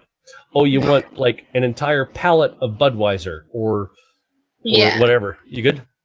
Okay, so you made yours? Okay, thank you. I'll get it. Turn on the air conditioner again? Please, because I'll get to it after I'm done here. At least 6. Oh, dear Lord. Okay, so just talking to my boss for what he said. Okay, you're good? All right, no worries, no worries. Just still waiting on Lena, see if anything pops up here. Again, this is just a stream for my grandson, Hunter. Waiting to see when he's born, and hopefully we'll hear about all this. Yep, we're just waiting to see what happens. Oh, I would figure, Rasmeen. Yeah, that's a very strong state on some of its laws regarding that. I understand. So yeah, it is what it is. But yeah, up here, if you really wanted to, up here from the beer store, you can order an entire pallet of whatever you want beer wise. They'll sell it to you, no problem, not even slightly. So I get ID for alcohol all the time. Like if I even try to buy a glass of wine, or like the other day I treated my sister to a drink because she hadn't had a drink for a while, and every time, even though I'm older than my sister by 4 years nearly, I normally gets ID'd and not her. It's so embarrassing. Every time. Yeah, well, again, that just means that you have a younger look to you. Yeah, I just did word salad right there. Longer look. Yeah. But yeah, it's even for a while there, even until I was like 30, I still got carded because I look younger than I am. And you know, I everybody said here the other day, so yeah, everybody looks at me and they're like, well, how old are you? And then I tell them, yeah, I'm only 3 years away from 50. And they're like, what? You're almost 50? What? Oh my God. Yeah, I'm almost 50. So yeah, the process of doing a purchase from the beer store up here for things like that is just as simple as calling it in and setting it up ahead of time for a large purchase like that. Because there are people who do it for if they're hosting a like a bachelor party, or they're hosting some big party. You have to or you have to order it in advance and let them know what's going on. But they'll sell it to you. They really will. There may be certain restrictions depending upon what type of alcohol it is for the beer store, because there's stuff up here. Like, I don't know if everybody has ever heard of. There's a beer called Fax, Fax, with a picture of a Viking on it, and that stuff is wow. I looked at the percentages, and the highest end one they have is Fax 10. That's 10% in that can. Wow. And okay. Yeah, for me is like, that's quite a high number. I mean, there's Utopias done by Sam Adams, and that's like 27 or something like that percent. And I'm like, good God, now, that's not a beer. That's brass polish. So, but yeah, there's some stuff that does have some limitations to it because of that. But otherwise, if you're hosting a party or something like that, you can buy quite a lot and not even skip a beat, and they'll sell it to you. But yeah, I'm not really a big alcohol drinker. Like, I will drink it if I have a social drink, but it doesn't agree with me. It makes me feel very, very sick very quickly, and I pay the price for it within a few hours. It's just, I'm like, why do I bother? Yeah. There's no point. My body just rejects it. So. All right, we're in my the body 80s. rejects a lot of stuff. Yeah. Just checking my pulse rate here with my little. Oh yeah, the little thing that you shoot me. Yeah. Yep, just checking to see where I was at. I'm at about 80s, which is not too bad. I'll check my blood pressure later. I actually had to remind my mum today. You just brought up another good point. Actually, I was with my mum today, and I had dinner with her. She did me a bowl of pasta earlier, and she has high blood pressure. And I said to my mum, I went, when was the last time you checked your blood pressure? And she was like, yesterday. I was like, I think you need to check it now. And she sat down, and I went, Mum. And she went all white like a ghost and tried to kind of hide it from me. I went, please show me. I was like, I need to know if you're all right.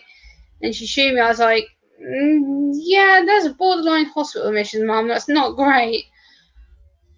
And she sat there and she was trying to hide it from me. I'm like, why be ashamed? Not I'm your daughter. If you need to tell me that kind of stuff, then you need to kind of keep me informed about it. Yeah. There's no point hiding it. And then she's like, all of a sudden, why do you take so much notice of things like that? I'm like, because been educated about it. That's why. Yeah. So I still haven't heard anything yet. I'm sending little messages like, your mom and I love you very much. We always will unconditionally. We're very proud of you. Aww. Little messages like that, so that when and if she can catch them, because Matt may have her phone and may be repeating back to her these things because she may not be able to see it, on her phone, but he may be telling her these things. So anything like that, just small little things to encourage her. So while we're waiting to see if any kind of updates happen for whether or not she's in the middle of the birthing process right now. Again, the labor is not fun. It's just not. But I don't know. I've seen women who go through, labor, and then they're like, you know what? I wouldn't trade it for the world, and I want more. And I'm like, okay, I've got, Thank you. Yeah, I've actually had to physically take care of now 4 children, and yeah, that's been an experience. That's a challenge. Like, I understand someone want to have that rite of passage. They want to have the experience of giving birth and all that kind of stuff. That's great, but for someone like myself who has sensory issues and high anxiety issues and depressive issues, right, and no chance in hell at all. No, thank you. Thank you, Rasmeen. I would be a nightmare parent. Full stop. Well, that's the thing, is that being a parent can be a choice, not just an action. So where we talked about this is that it takes, anybody can be a father, and including anybody can be a mother. It's not hard physically if it's meant to happen and everything works out. Like some guys are sterile, some women are sterile. It happens. But physically, anybody, as long as everything physically is okay, anybody could be a parent. However, it really does take a special person to be the full mom and dad. And I honestly have to say, to all the women out there who've been mothers and done your best, you know what? I absolutely love you for it. I do. I love you so much for it. Because my mom, she's far from perfect, but she's perfect for me, and I love her very much. Same thing with you guys. I love you very much for the fact that you've been moms and done it. And even for women who couldn't have children, some of you have stepped in there and been moms for young men and women who just needed somebody there, and you've done a great job just by listening and talking and counseling. And again, I love you for that too. Men, same thing. Anybody can be a dad, but it takes a really special, or anybody can be a father, but it really takes a special person to be a dad. It's that relationship like we were talking about yesterday. It's right. The feeling safe and the bond that you get with somebody. And with me, I've had very, very bad trust issues with everybody near enough. And with you and with Mum, Amber, I had no trust issues with you guys at all. I was complete open from the start. I have been open ever since. And I just felt safe with you automatically. There was something that just clicked with me. And I clicked with you straight off. It wasn't necessarily that I felt nervous or anxious or anything. I felt that we were meant to connect, and we did. We hit it off straight away from my end. And a lot of that also comes from the perspective of that it's about intention, and that really does show people a lot of things in first impressions. We just wanted you happy. In fact, everybody that's out there in the chat, and I'm saying this even just directly to you, I just want you happy. I just want you happy. I really don't want anything from you. I just want you happy. I know. Even though I had to do the GoFundMe here for Amber and everything, and it was a success. We got her meds, and I actually did the first paying portion of work today that finally, got something. It was a fast thing. I made $40 right there. Nice. This money that as soon as we start getting where we're up on our feet, I absolutely plan to take all the money that was donated to me and turn it around and take it out of my paychecks as it comes and donate it off. I really don't want anything. I just want people happy. That's it. Yeah. So if I can pass it forward and do great, that's fantastic. And then now I'll be able to donate, which is really good. I'm going to love that. So that I can actually, help people when they need it. But I just want people happy. That's the thing, is that it's the intention behind it. If I really wanted to sit there and control somebody or this or that, a lot of people would be like, no, they don't want to talk to me. They may find it. And I'm awkward in my speech. I am on some topics. But I just want me people and you happy. I really do. both. Yeah. Hey, Sandra. So yeah, it's just I want Um, people happy. I don't want to see you suffer. And a happiness in a way that's there. There is a definition there. Oh God, before I forget this, it is a contentment, not just like, oh, I'm happy, happy, happy. No, no, I mean contentment, where you're fulfilled.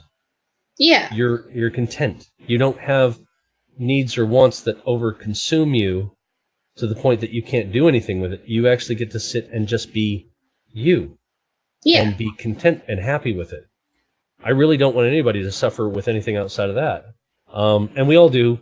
We do go through it. I can't control that. I can't stop it. But it's nice to have something where when we can do this for people and say, look, I know you're going through a hard time. It's like there's actually there's another gal that I'm talking to, not the one that you and I were discussing here recently, but there's another woman I was talking about talking to that about her issues was that she's beat up herself over a bad decision she made. And I said, you may have made a mistake. And I realized you were in the wrong. Okay. I'm not going to judge you for it. You have to sit there and go through and do what you need to fix that problem. So she really is struggling with that matter. But the thing was that, yes, just my boss texting me. He's definitely frustrated and upset. This one client's upsetting him, and he's actually talking like I counsel people. Guess what? He's talking to me. That's because you have that personality, and this is the thing. Like, not a lot of people understand that there are some people in this world who are meant to have the gift of being able to help people, and I know that Sean has a lot of different skills that enable him to do that, and not just from a physical standpoint, but from a standpoint of spirit. I don't know if that's the right word, but there's from me to Sean and from Sean to me, there was an instant for me, a spiritual connection there. I felt safe. I felt like I didn't have to put my barriers anymore, and it's kind of like boom, I could relax. And he has that connection with me, and he will for the rest of his life, and he'll have it with me, and that's the way it is. And he has helped me to let go of a lot of stuff. And I was very, very fragile at first. I've been very, very naive in the past, and Sean has seen that. He's seen me at my worst. He's seen me at my good stages. People just need to know that there is a special quality in him, and I'm lucky that I get to see that. Yeah, he's even asking about what the status is for Lena, and I'm just telling him I think that I definitely think she's in the middle of labor, and who knows how long that's going to last, because each woman is different with how they handle the birthing process. Some women, his wife she's skinny, tiny, rail thin kind of gal, and they had to do a cesarean with her because her boy was that large she couldn't get him through her hips. Wow. Yeah, he was just a big boy, and she's a small thing. So they had to do C-section for her. I don't know how it is with Lena. So we're gonna have to wait and see what it is. But I just even let him know he's concerned. True. Yeah. Even for his wife, it took 12 hours. So yeah, it's one of those things. Let's see here. It's a special time for everybody because it makes everybody feel special and involved in it. You know what's funny is that just talking back on that whole thing of traditions, I think we talked about it for a bit on another stream and another conversation was for odd little things that happen for traditions. The birthday cake was actually started out as being given to the mother after birth. It was called a groaning cake. And it was actually supposed to help her recover from the birth, because you got to remember, all of a sudden you have this massive amount of nutrients leaving the body in the birthing process. And, you know, it's pretty heavy to sit there and think that, you know, you've got all of that happening. So giving the cake all those carbohydrates and everything like that, it's made out of, you know, flour and all that. I would say definitely inhale the whole thing if you wanted it, honey, because I respect that. Because after seeing what my ex-wife went through and watching, you know, after the child's out, you got to have everything else that comes out with it. And all of that is a massive amount of nutrients that leaves the body. Massive amount. I actually ended up making her a lot of healthy foods. to try and get her to recover. Her appetite was, of course, voracious, but at the same time, it was one of those things of I tried to make sure that she had the right amount of vitamins and keeping her, or I would say vitamins, just for you there. Yep. Vitamins, yes. Vitamins. Vitamins. But she really did inhale everything that we made, because she actually did have a craving afterwards for salads, because salad. she needed the roughage, because she was, during the latter portion of her pregnancy, she was having a bit of a problem occasionally with constipation. So she was craving salads to try and get everything working again. But what was interesting was the amount of, she was normally the type that liked the creamy dressings, the milk, buttery style dressings like that. Yeah. But after that, no, she absolutely put them aside and wanted to do vinaigrettes. And I found out from the doctor, because her body was so heavily one way or the other, it was needing the alkali of the vinegar to replace some of the things that were going on. And so it wasn't until later that she reverted back to the creamy dressings. But it was what her body was crazy. Your body will let you know. And so with a groaning cake, to go back to that, that's where that actually started. I thought it was an interesting thing. And it used to be the tradition of crying that a child came into the world, and celebrating. That's why the wake happens, celebrating when they leave, because they understood that this life can be about, it's very much about suffering, and the process of all the heartaches and everything that goes along with it. But there's a lot of beautiful things that go with it. So we've kind of turned it around to celebrating a life that comes into the world. Yeah, absolutely. And celebrating how things are. So it's changed traditionally as to how we've looked at birth and death. Yeah. Although I do feel this kind of discussion the other day. Yeah, I do feel for people though that are afraid of dying, though, on the opposite end of the spectrum, because again, that's that suffering thing. I've done. This shouldn't come as a surprise. It really shouldn't. But I'm very good at bereavement and helping people get through it. When my aunt passed, I cried. I did, but I did my crying before I went to the funeral, and that way it was out of me, because when I got there, it wasn't about me. It was about my cousins and all my family they were just falling apart from the experience of losing, a sister, a mother, an aunt, a friend. Her parents had already passed, so all of those people needed me for that. And I sat with a woman I found out that was friends with my aunt and my mom, and we had a great conversation through the whole thing. She was like, well, you're very supportive of all this. And I said, yes, because they need me. They need me for this to get through this. This isn't about me. I'm not the one that's the special one here that needs they just lost their mom.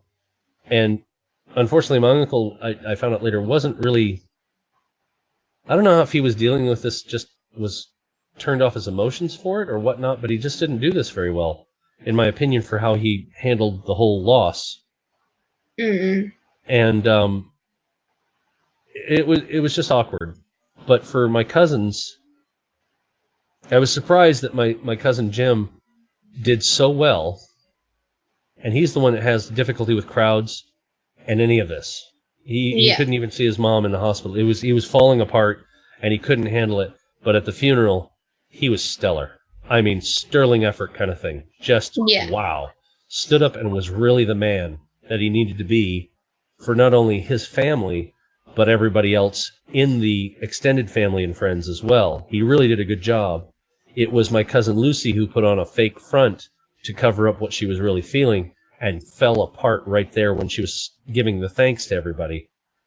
And that's an interesting point. That's an interesting point you brought up. I want to add on to that.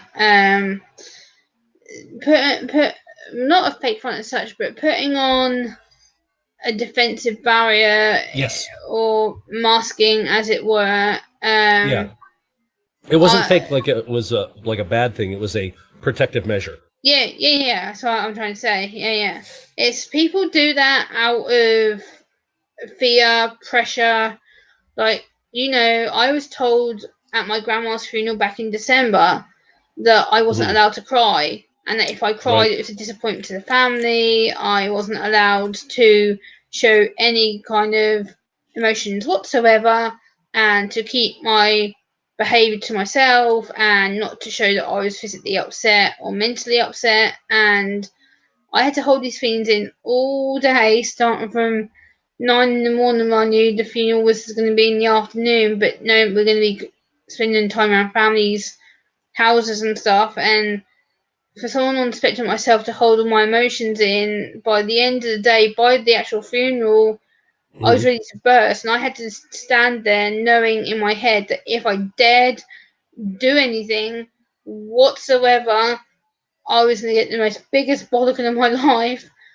And I didn't. I held it together right until the middle of the wake, and then just before Mhm. they served food, I bawled. I was just like, "Nope, I've had Yep. enough.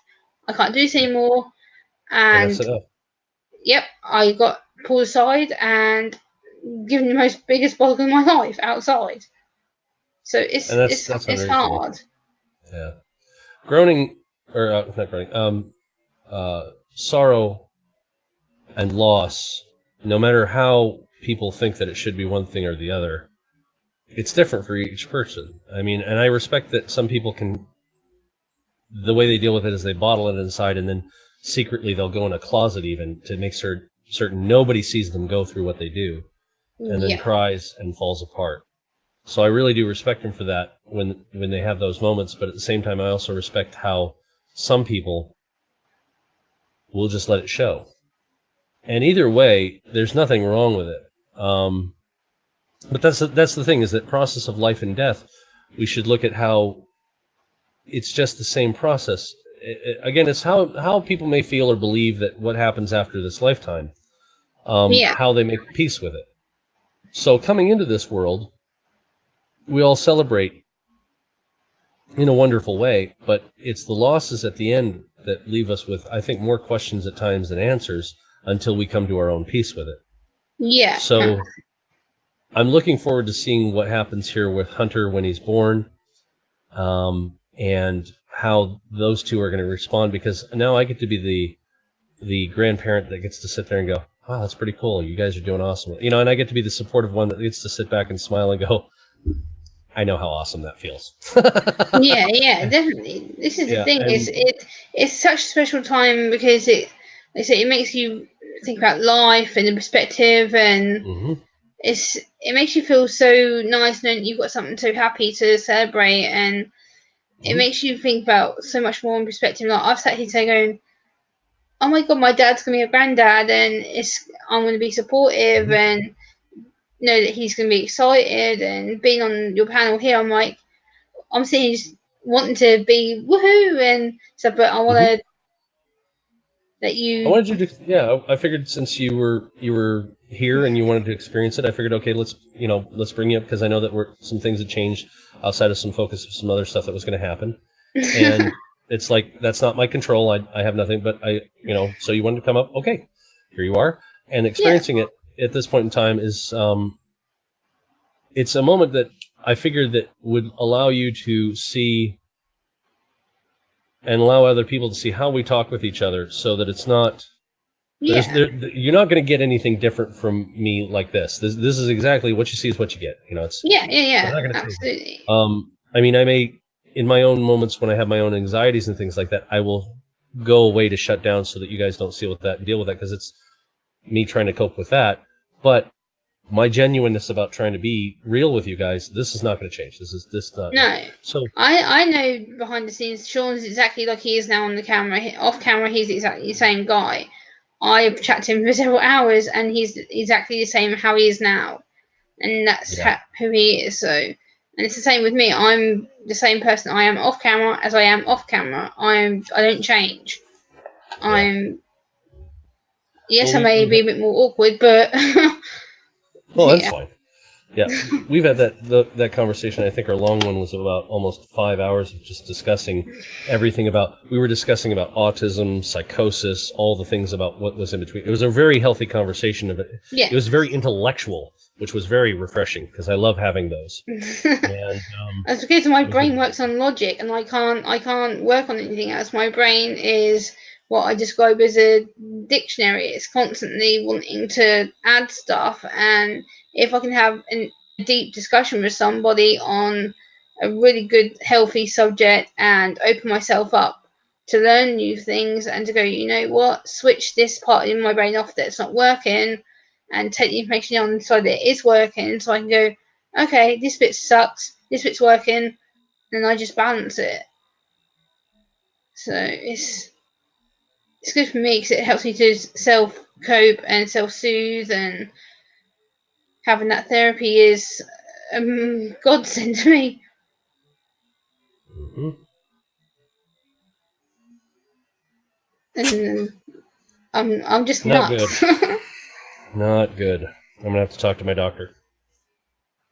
I just did my check. Yeah, no, it is not good. Not good. All right. So I will have to get in. Please don't panic, Dad. Don't panic, Oh no, Dad. no panic. No, I'm not. No panic.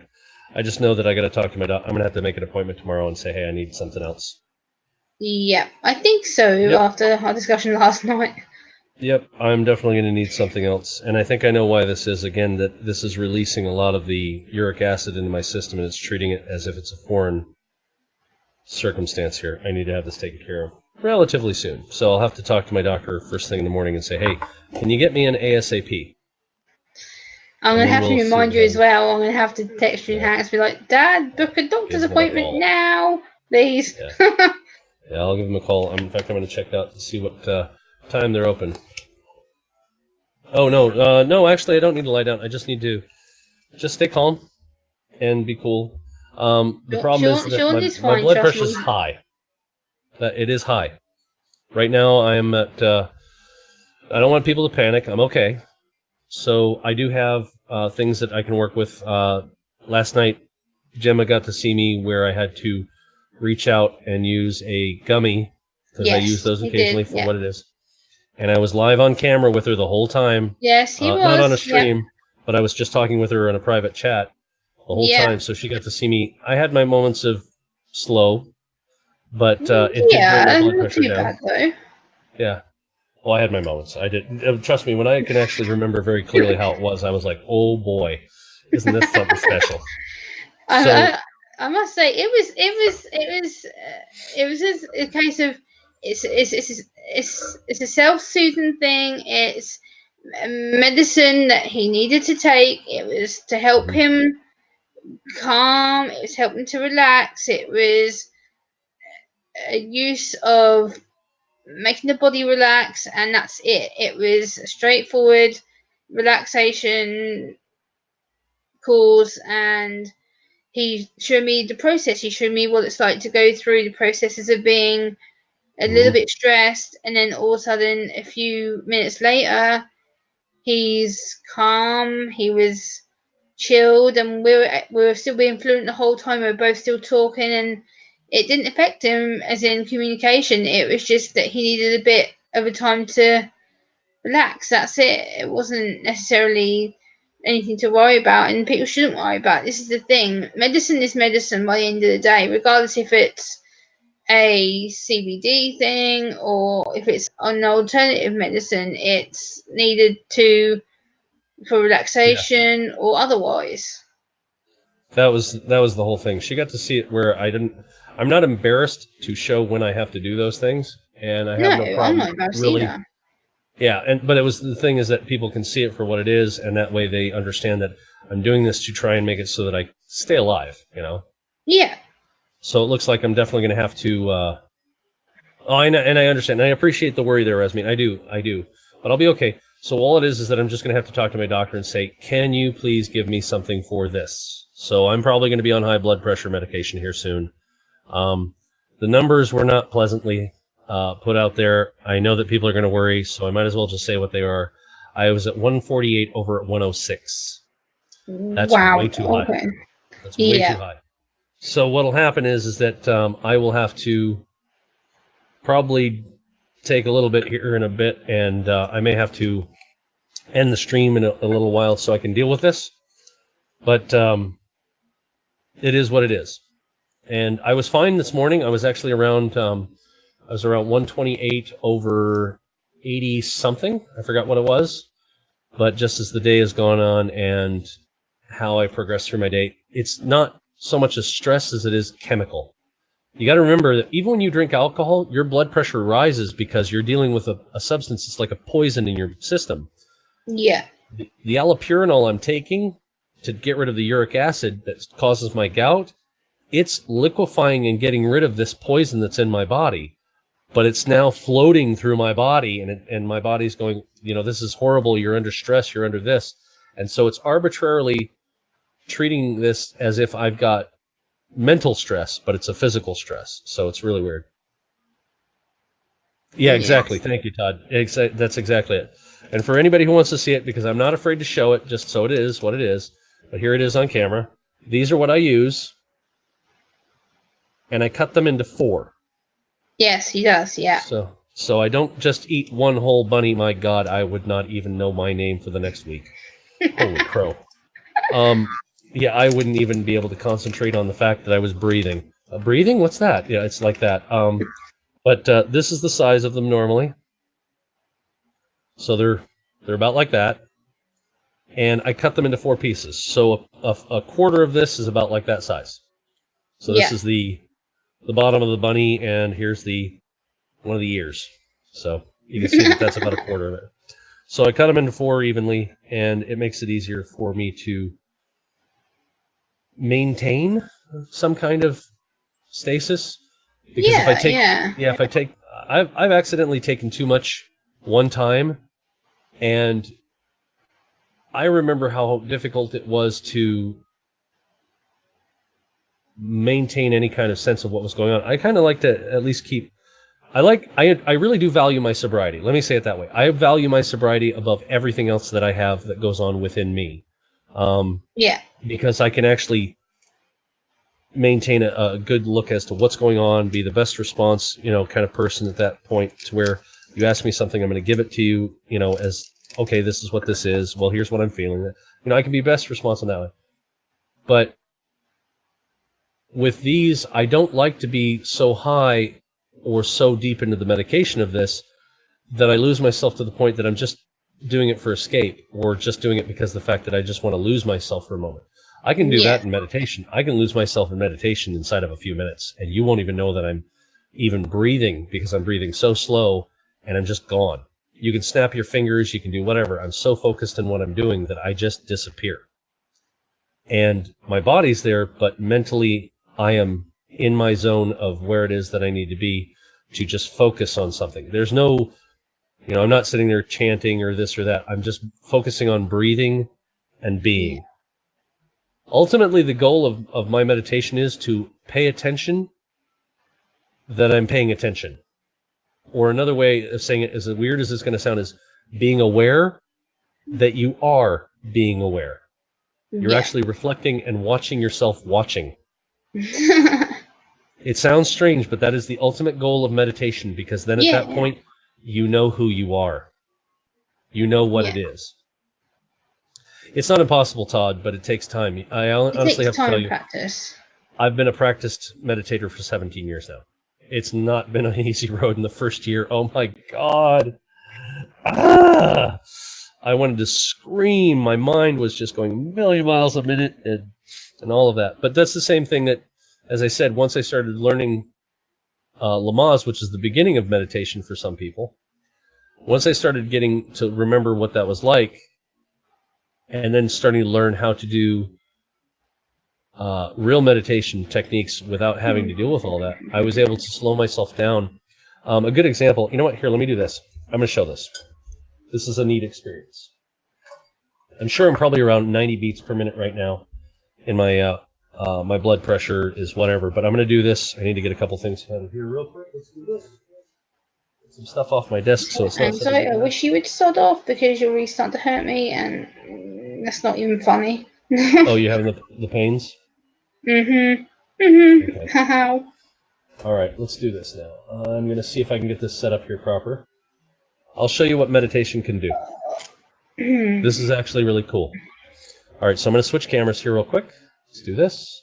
Yo. Allow. Done. Okay, so here we are. So this is my desk. Yes, look, electronics, multimeter. Go figure. And a little flashlight. So here's how this works. I am going to slow my heart rate down by will. Yes. I will willfully do this all on my own. Gemma got to see me do this, but I'm going to show you. So I'm going to have this. Let's move this over here. There we go. So let's just give it a moment for it to do its thing. So I'm going to put my hand here and do this so that I can rest my hand and get it to do its thing. Now I'm around 100. Okay, so it came down pretty fast. So I'm about 93, 92. So watch when I do this. I'm I'm even starting to kind of do it mentally, but watch what happens when I actually put the practice of this into point here.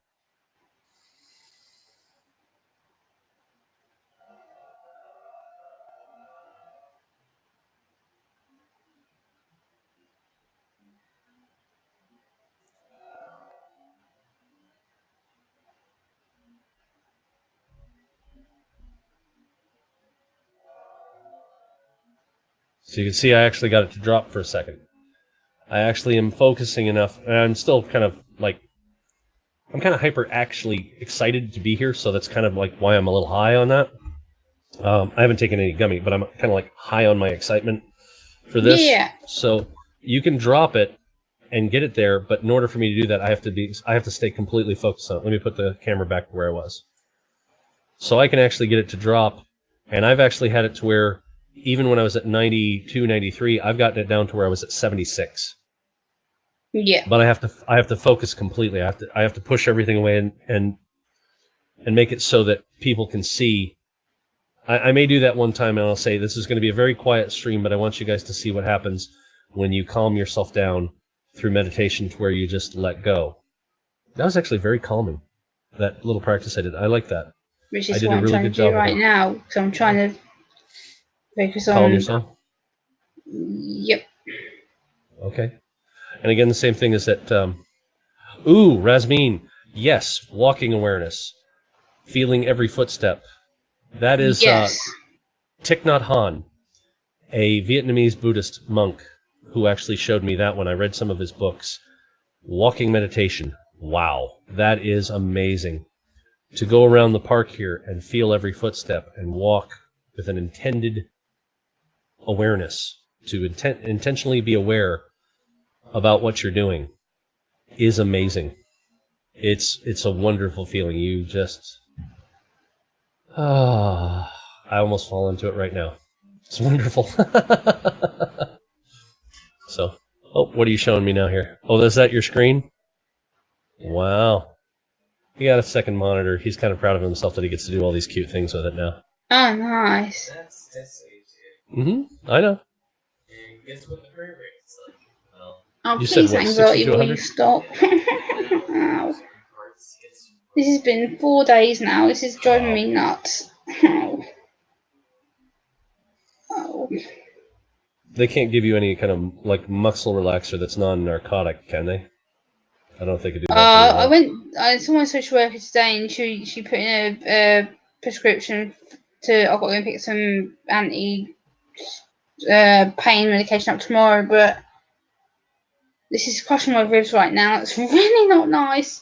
I understand. I understand. Just try to breathe through them. Remember, as I said, just breathe. Yeah, so I've been sitting here trying to focus on my hands and try not to. Mm-hmm. Oh, that technique with the hands? Yeah, that's what I've been doing for the last like half hour ish. Yeah. For people who don't know what she's talking about with that, I taught. I was doing this just as a quick little thing on the stream. Is how to teach people how to do beginner's meditation. Just to start. If you think you want to learn how to do it, there's a really easy process. It's not hard. You're not doing rocket science.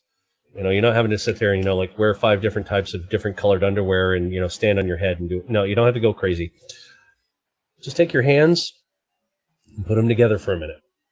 And what I want you to do, it's real easy. Just feel them. How do your hands feel? don't think about it, but just watch how they feel. So that way that you can really experience what you're feeling rather than thinking. Because if you think, you're not feeling.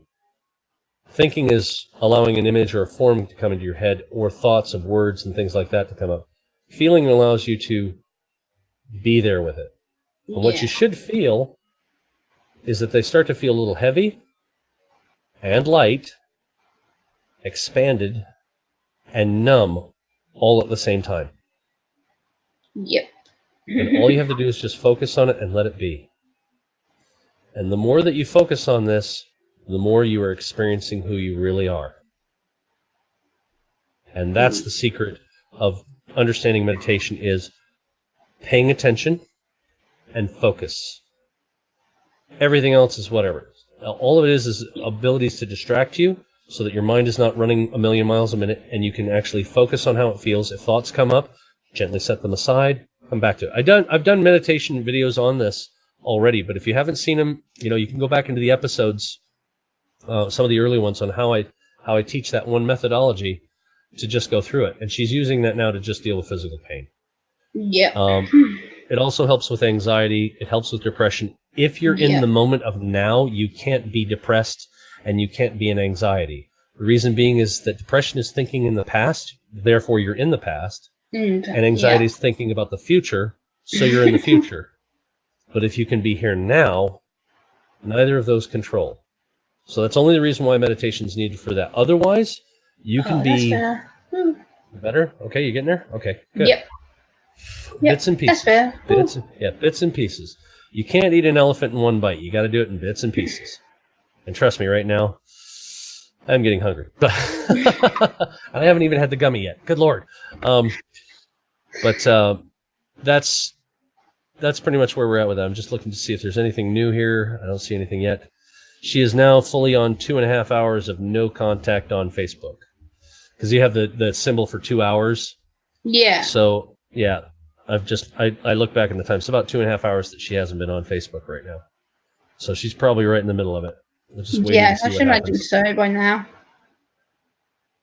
I would hope that, again, it goes a little bit easy, but we'll see what happens. Again, yeah, there's a whole bunch of other people, though, that I know that are on. Again, I don't like using Facebook, but I'm doing it for this purpose of trying to keep in contact with her. It's like I'm not even trying to look at the news. Yeah, the news feed that comes up, I'm like, there's so much stuff that I'm just like, oh, you people are killing me.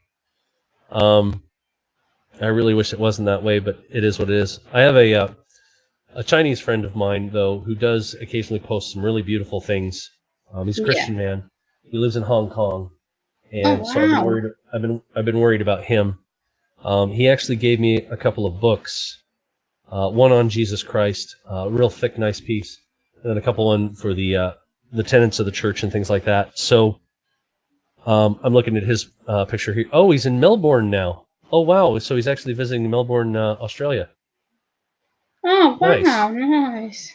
Well, I wouldn't blame him for going ahead. I need to ask you a question after this stream, actually, about church issue, actually. I need to... Sure, that's fine. No, that's fine. Mm-hmm. So, yeah, he's... I'm trying to see. Yeah, he's typing, it is better to read 10,000 books than to go to the road. Interesting. He wrote in kanji that whole sentence. It is better to read 10,000 books than to go to the road. Interesting. I don't know how to rate that, so I can't. But, yeah, he's in front of a whole series of books. It's all like a rainbow collage of these books because of the way that they have the author set up for this one circumstance. It's really pretty. I don't know what the books are about. Let's see here. What else we got here? Yeah, he's actually doing quite a bit there. So that's a good thing. And then, of course, now I get into the depressing stuff. This is how much a person who is uninsured in Ontario, has no OPEB card, pays for procedures at the doctor's office. And then I start looking at the numbers, and I'm like, oh, God. So, yeah, this is why I don't get on there, because every time, I see depressing things, I can't stand it. No, I haven't been on Facebook for... Well, I haven't been on there for about nearly a month. I logged in there today, and I was just like, why do I even bother checking it? Yeah, it's really ridiculous.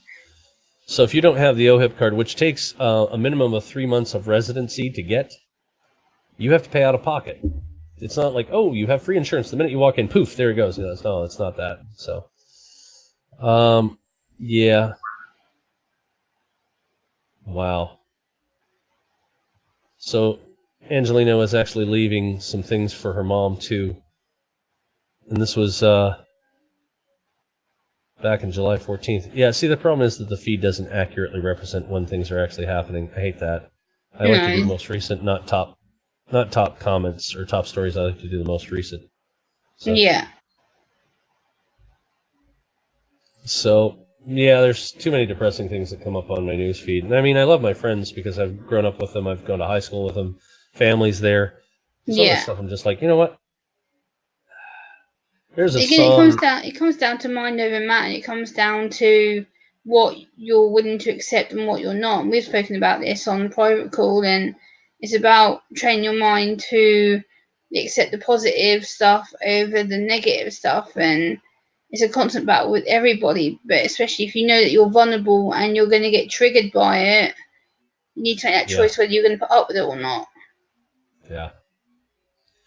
Well, they do have occasionally some things that come through that makes it worthwhile to occasionally check. And I agree, Rasmeen. Yeah, I come in about wish happy birthday to people, and then I check messages and I bail usually.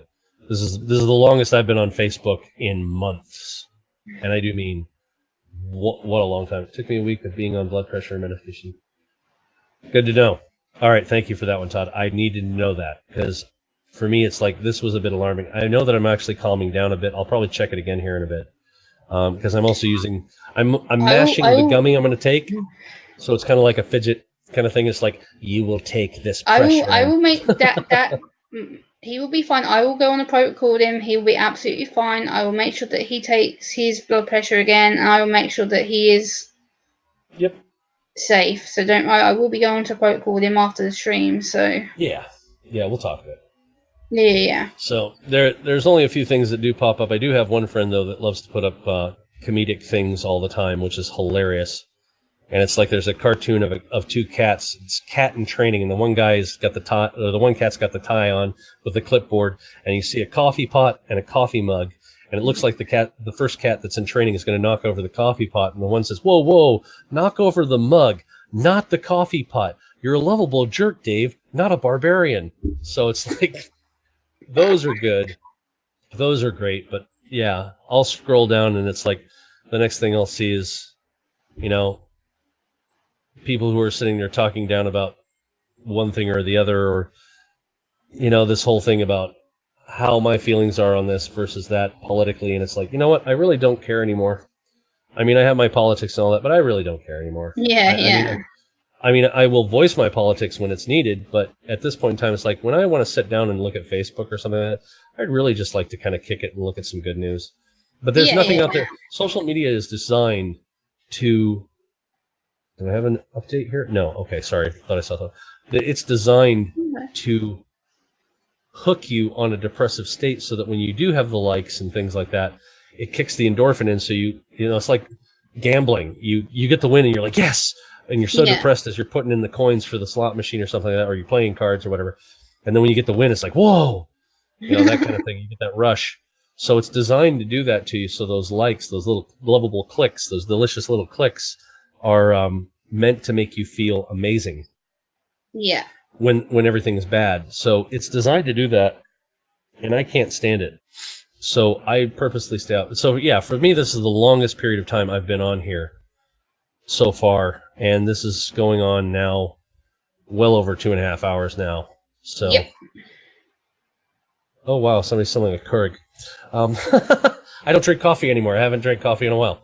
So coffee is disgusting, foul, smelly. It's like syrup, drinking syrup. Why the hell people drink that foul stuff is beyond me.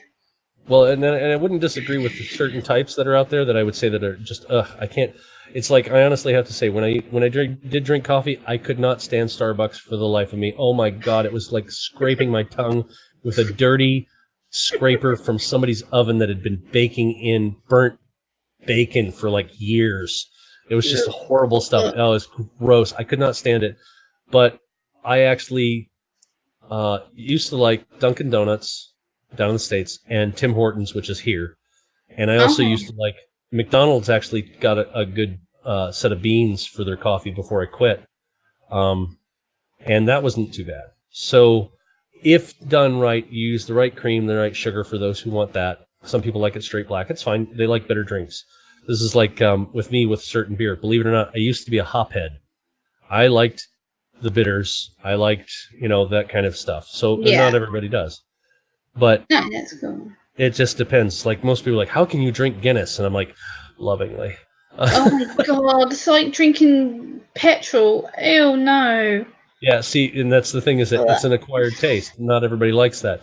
But that's the bitter side. But when it comes to coffee, I like a little sweet and I like it a little, some cream in there that makes it not milk. I like cream. There's a difference. Hot chocolate all the way. Oh, that's fine. Yeah, I was going to say, that's perfectly fine. Go for it. And I can do. Yeah, I wouldn't blame you at all. I've actually got one sitting down on my carpet so I don't knock it over my bed. Nice. It's actually next to me down my floor. Nice. So yeah, I've had to seriously take the time to rethink all the social media. I've said it on Cab's channel several times, like, I hate Facebook. After that one where my friend just doused me with horrible... I still can't believe that he didn't believe me when I'm living here in Canada, that I said, no, we do have to pay for things of our medicine. All of our prescriptions we have to pay out of pocket, unless you have extra insurance. The health card that we get doesn't care for everything. My PSA test that I had for checking my prostate, it's a blood test. I had to pay $33 for that to make sure I didn't have prostate cancer, which I don't. And just doing all these little checks in between for certain things, they're no longer being covered by OHIP, which is the Ontario health card thing. Each province has their own thing.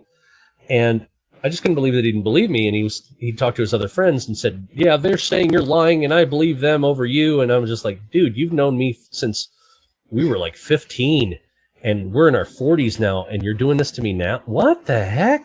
Called me a liar, blasted me. Yeah, it was completely childish. And blasted me out there in front of his friends to make me look like a complete clown. It's the nicest way I could put it. And I was actually not a clown, they are. Yeah, that's it. Truly. But that was, and then also he thought we had like a complete countrywide ban on guns, and I'm like, where are you getting your information? No, you can own a gun up here. You very much can. And he just, it's like, it's not that I'm gonna say I'm for or against it at that point. It's like, no, just get the facts straight. Yes, you can. Do you have a process to go through? Yes, you do.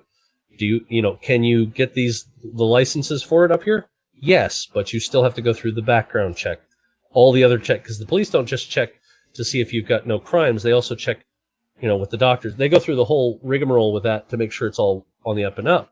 Yeah. They'll even check social profiles to make sure that it's all on the up and up.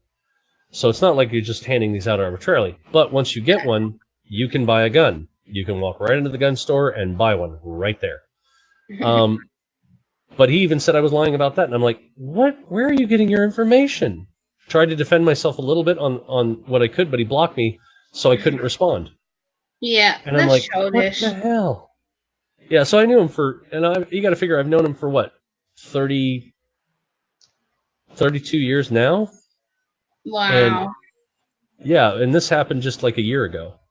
So I knew him for 31 years, and he did that to me. So I don't like getting on Facebook when they have these situations like this, like putting dirty laundry out like that when you want to sit there and, because people, it's no longer a court of justice or anything like that. It's the court of public opinion. And just because I heard it, it must be true. If it was put on the internet, it must be true. It's like, no, that's not it at all. It's quite the reverse. I appreciate it. Rasmin and Todd, I appreciate it. But you know what? It's his loss at this point. And at the same time, he taught me a very valuable lesson, so I thank him for this much, is that Facebook's not for me. I don't need that garbage. I'm barely on Twitter with some of the stuff that I do, to where I message people back and forth, because I just try to keep it down to a dull roar. Because I know there are outright fights that people have politically out there that I'm like, nah, I'm going to pass. I'm going to pass. I tagged you on Twitter earlier today. I tagged you on Twitter. I haven't checked, unfortunately. I'm sorry.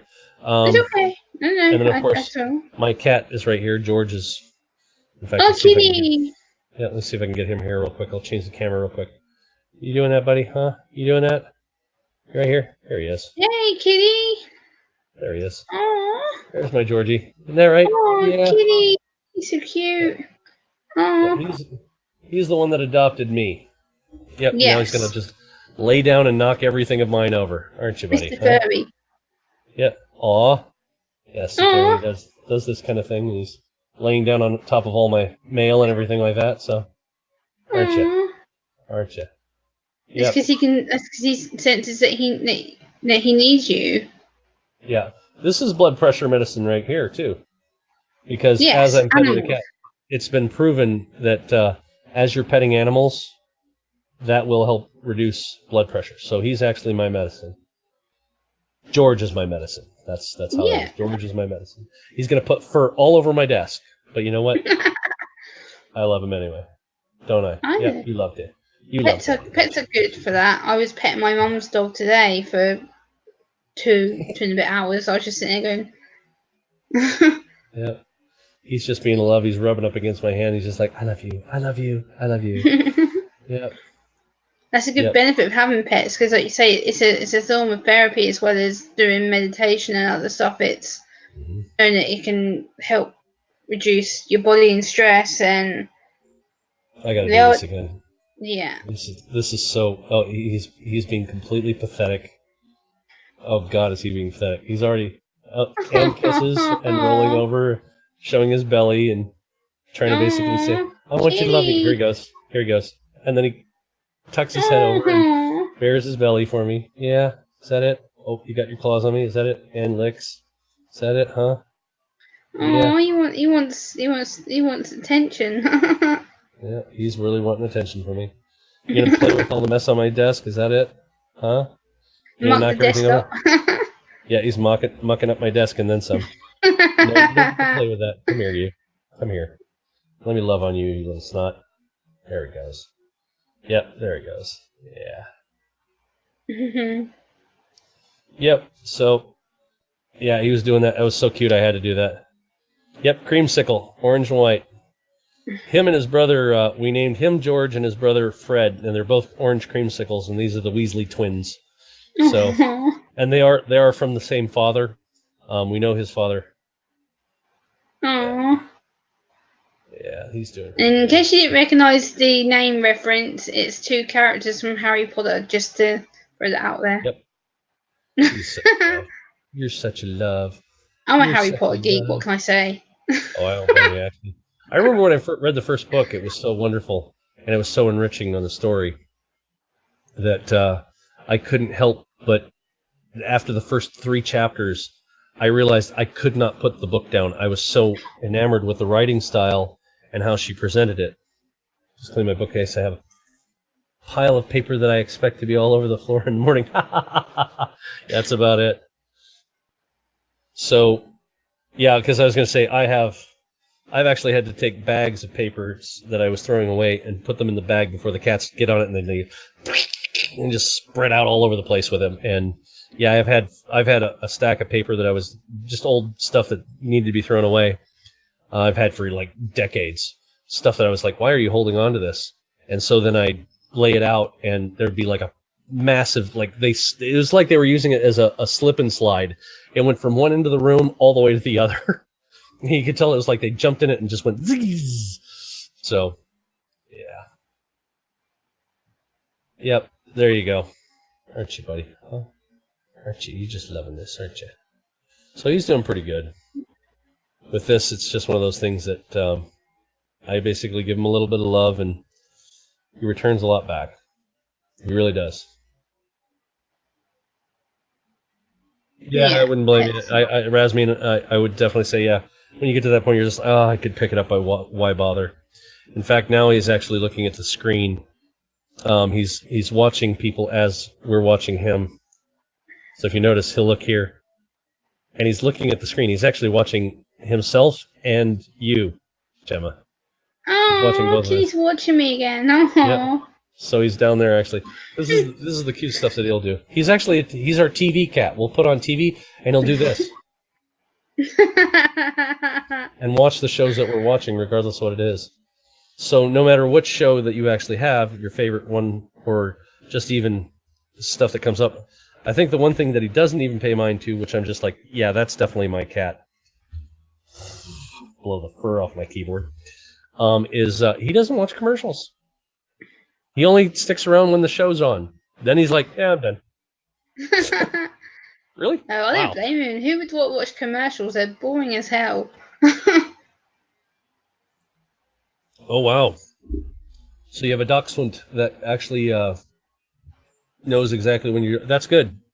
When you have pets that are actually in tune with you, and they treat you as part of their pride or their pack, they will absolutely try to make sure you're okay. Are you looking at Daddy? Yeah, you hear me back here? I think I'm definitely gonna have to go to the hospital tomorrow. Yeah. Yeah. I don't know. Sounds not right here. I don't know what they can give you or what they can be done, but hopefully extra strength, something to knock me out, ideally. Yeah. So if anything, let me do one more check here. I'm just going to go ahead and run the test. Where did I put the other one here? Oh yeah, it's right here. George was actually knocking it around. Yes, you little snot. He's like, but Dad, that's a really cool box. It's not a box, it's a little baggie. Oh, God. That's a box. Hang on, sweetie. Oh my God, this pain is horrendous. Okay, now here's the difference. This is what happens. This is almost a miracle. Look at it. Way! Woohoo! That's Yay! what happens. Now I'm talking and everything like that. I was moving my finger, so it's whatever. But full on, I was down at 69 as my low. 73 was when it started. Woohoo! Yay!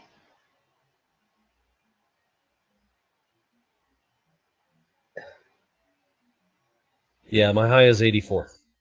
There we go. So I'm getting it down. Everything's fine. I might not need to take the gummy, which is fine. I'm totally happy with that. Yay! So I'll test my blood pressure here in a bit, and we'll see how it goes. Exactly. This is where, again, people don't understand that the process, because I'm trying to meditate at the same time. Meditation, again, is just being aware with focus.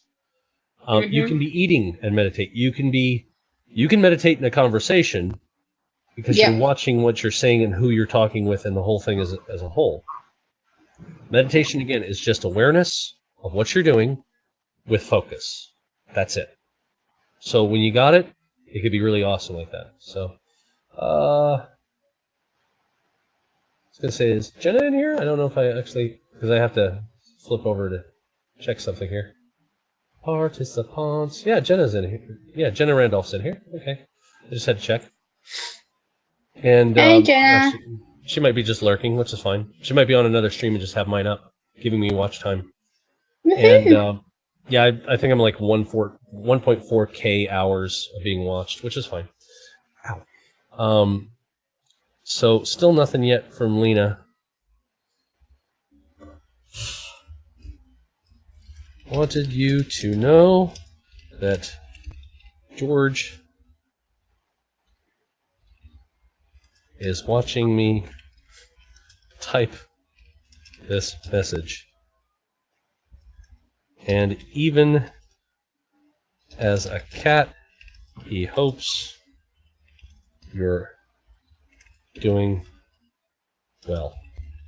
There we go. Cute little messages. Again, get her smiling, get her thinking that we love her and know that it's, we're there with her, even though we're physically up here. So, doing pretty good, Jenna. Just waiting to see if my stepdaughter Lena, if she's what the status is of her in the birthing process of my grandson Hunter, Amber's first grandchild. So I'm sure she's probably, like, we need to know, I want to know. She was pretty anxious about it. That's why part of it earlier was that she was a little angry with a few things, but at the same time she's got some anxiousness because her baby is giving birth to a baby. So, yeah, thank you so much, Jenna. So we're just going to see how this goes on, and hopefully it'll turn around here soon where we find out what's going on. It might be a long night, And if it is, it is. There's nothing I can say or do about it. But, yeah. Go figure. This case is okay, but the paperwork's a pain in the butt. Yes, I know. You're getting up here to... You going to poke your head up in the camera? Is that it? Are we going to see your ears here? We're going to see your ears? Yep, we're going to see your ears here. See? Yep, Here? I see it. Yeah. There he is. Yep, there he is. Hello, cat. He's my baby. Yeah, when Amber brought him in with his brother Fred, what was interesting is that she thought he was going to come in because he was very loving and approachative to her. But then what happened is that when he came over to me, he sniffed at me, and then all of a sudden he looked up at me and he bypassed Amber altogether, and he jumped up in my lap without any provocation or asking, "Go ahead, jump down, go ahead, jump down." There he goes. So he's done his job. And love you too, Jenna. That's awesome. Thank you so very much. I will definitely let Amber know that we love her, kind of thing. Hey, babe. Jenna says to say she loves you.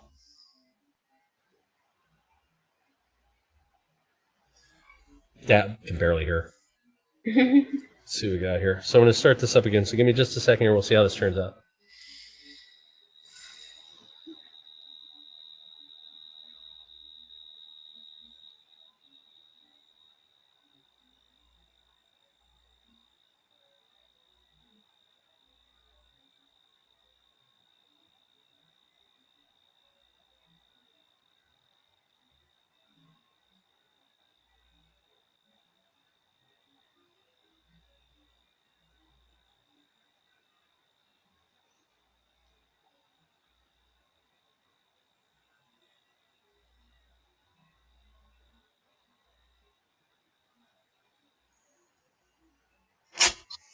Lower, but not great.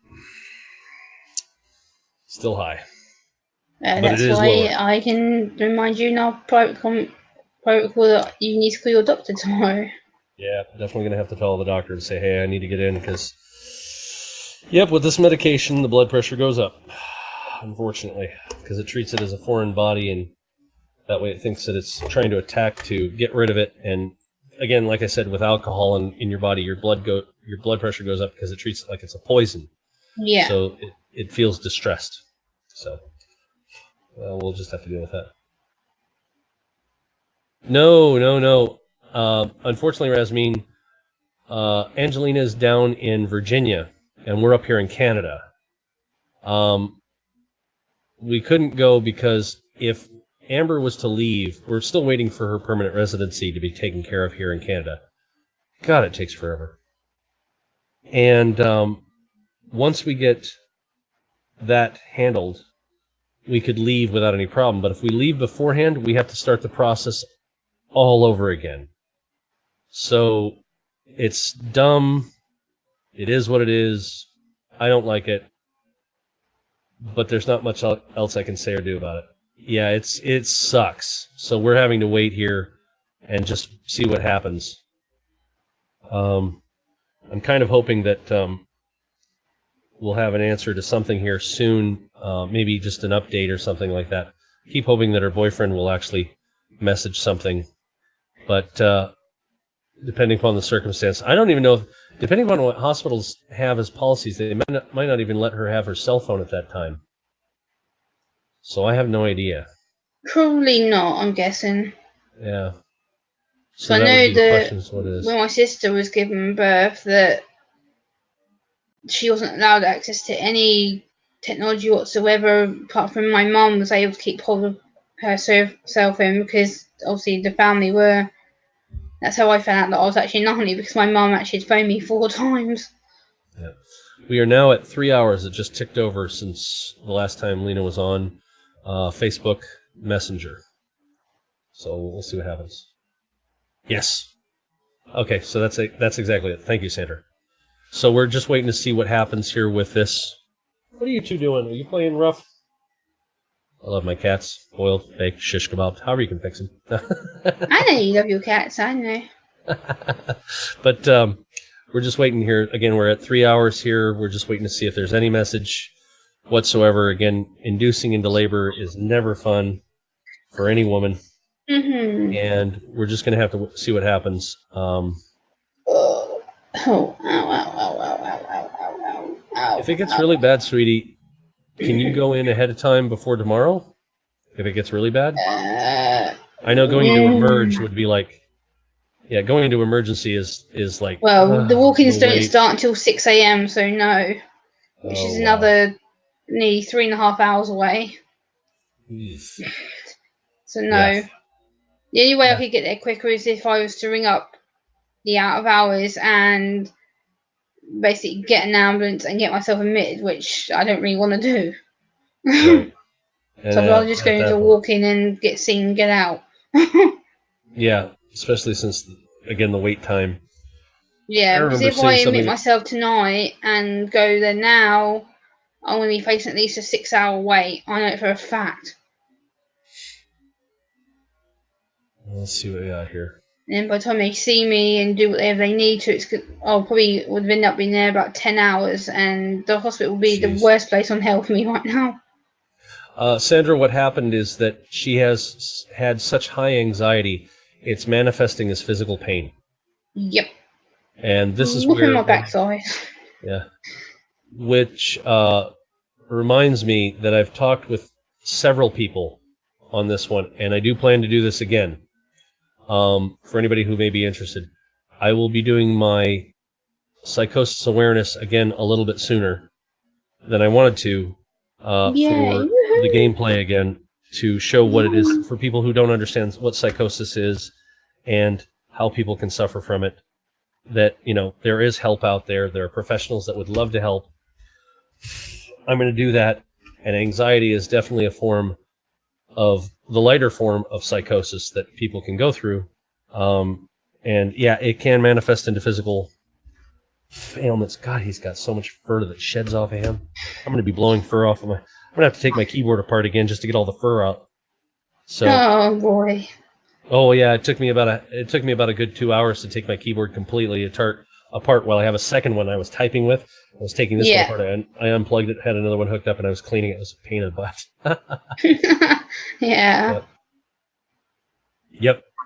That's true, Resmi. Yeah, just trying not to type. The thing is with anxiety, like, what I'll say about it is the fact usually it doesn't get this bad for me. I usually am in control of it. To the most part, I am very good at masking my pain. As part of being on the spectrum, I mask quite a lot of my symptoms, and I usually don't show my pain at all. I usually don't do it, and the last 4 days I've just had no chance but to be in constant pain. Every time I move, it stings. Every time I try and de-stress, it hurts. And yeah, right now it's my ribs, and it feels like someone's crushing me. It's like, how?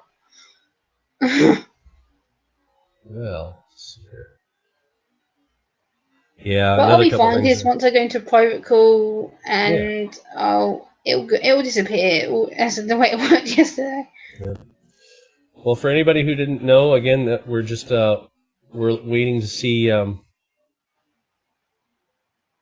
Yes, absolutely. Thank you so much, Jenna. We're just for those who don't know that may have joined into the channel, we're doing this tonight because my stepdaughter Lena is going into labor to give birth to my grandson Amber's first grandchild. I want to make that very good. Amber's very first grandchild. His name is Hunter. They've already picked the name out, and they already know that it's a boy. So as soon as he's born, I love you too, Jenna. That's so sweet of you. That's so sweet. I really do appreciate you, Jenna. I can't say enough good about you at times because you really do care. It's a lovely thing. I appreciate that so much. Just like Gemma here, she does care. She does try her very best to love people. But you do a really good job, Jenna. I know that people can really, the trolls get out there, and I'm always there to try and help with trolls when I can. But you know what? Don't listen to them. You are a very sweet gal. I appreciate you very much for what you do. And I do appreciate everything of what you keep doing. Hey Zach, how you doing? So we're just doing this again, as I said, to come back, to wait to see if there's any status or anything like that. May not, and I may end up ending the stream without any information on that so far. But we're trying to see if anything comes up. I did this just so that Lena could give us status, but I do have Facebook up, with Messenger on my machine, and I'll probably put my tablet up because I have Messenger on there, but I don't do Facebook on there. I just have Facebook Messenger, and then just wait and see what happens. Hopefully, we'll find out something. Amber will probably have her tablet up to watch Lena's feed on Facebook in case there's anything that pops up with that.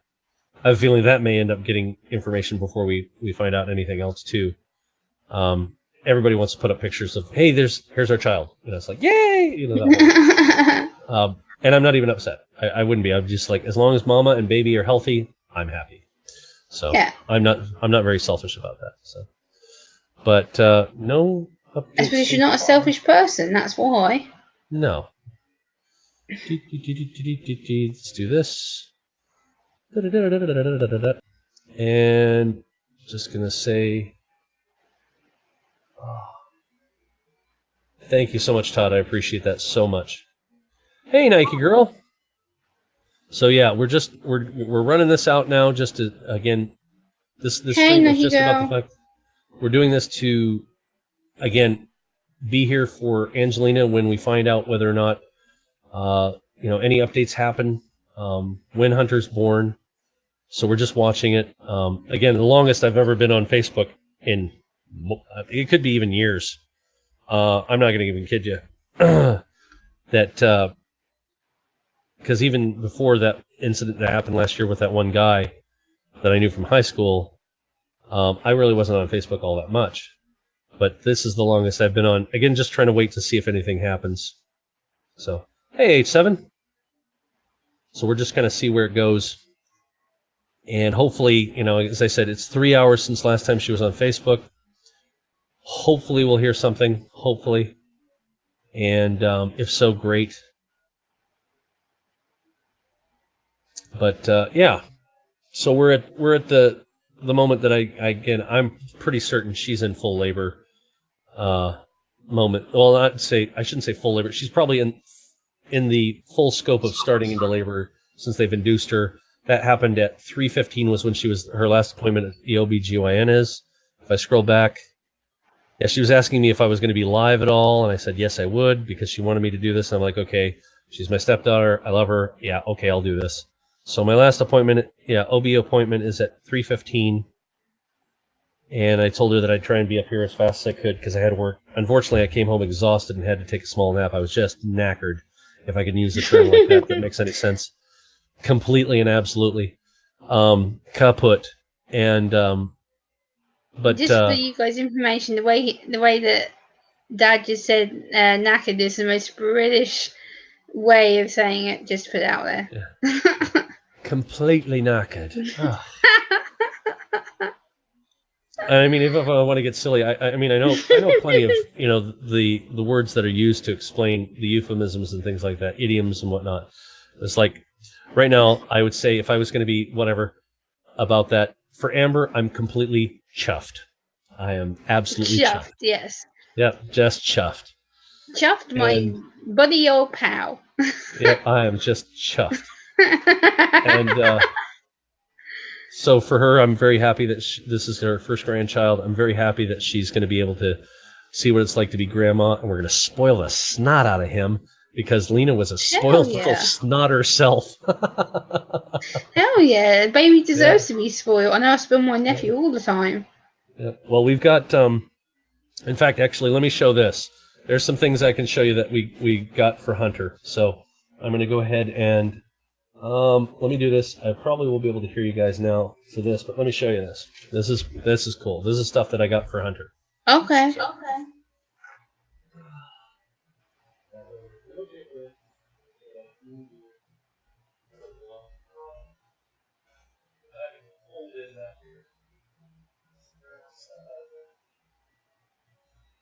So I found this. This was free. I didn't buy this. It was free. It was freely given. So I got him this. Oh. So somebody gave that to me for free. So wow. He didn't pay for this at all. It was free. And so now he's got the leash for, pulling his pony. And so, yeah, we got this for free. So we're going to see about trying to find a way to send this down to them ASAP.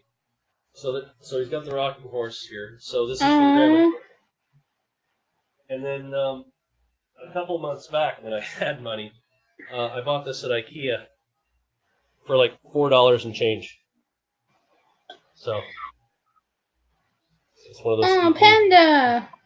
Yeah. Hello. So yeah, it was like $4.99, I think, for that. And that was like what? I think 5 months ago when I got that. And that was when I was working. That was when I was doing the vaccination of chickens, when I actually had money coming in for my gout and my back made it impossible. Yeah.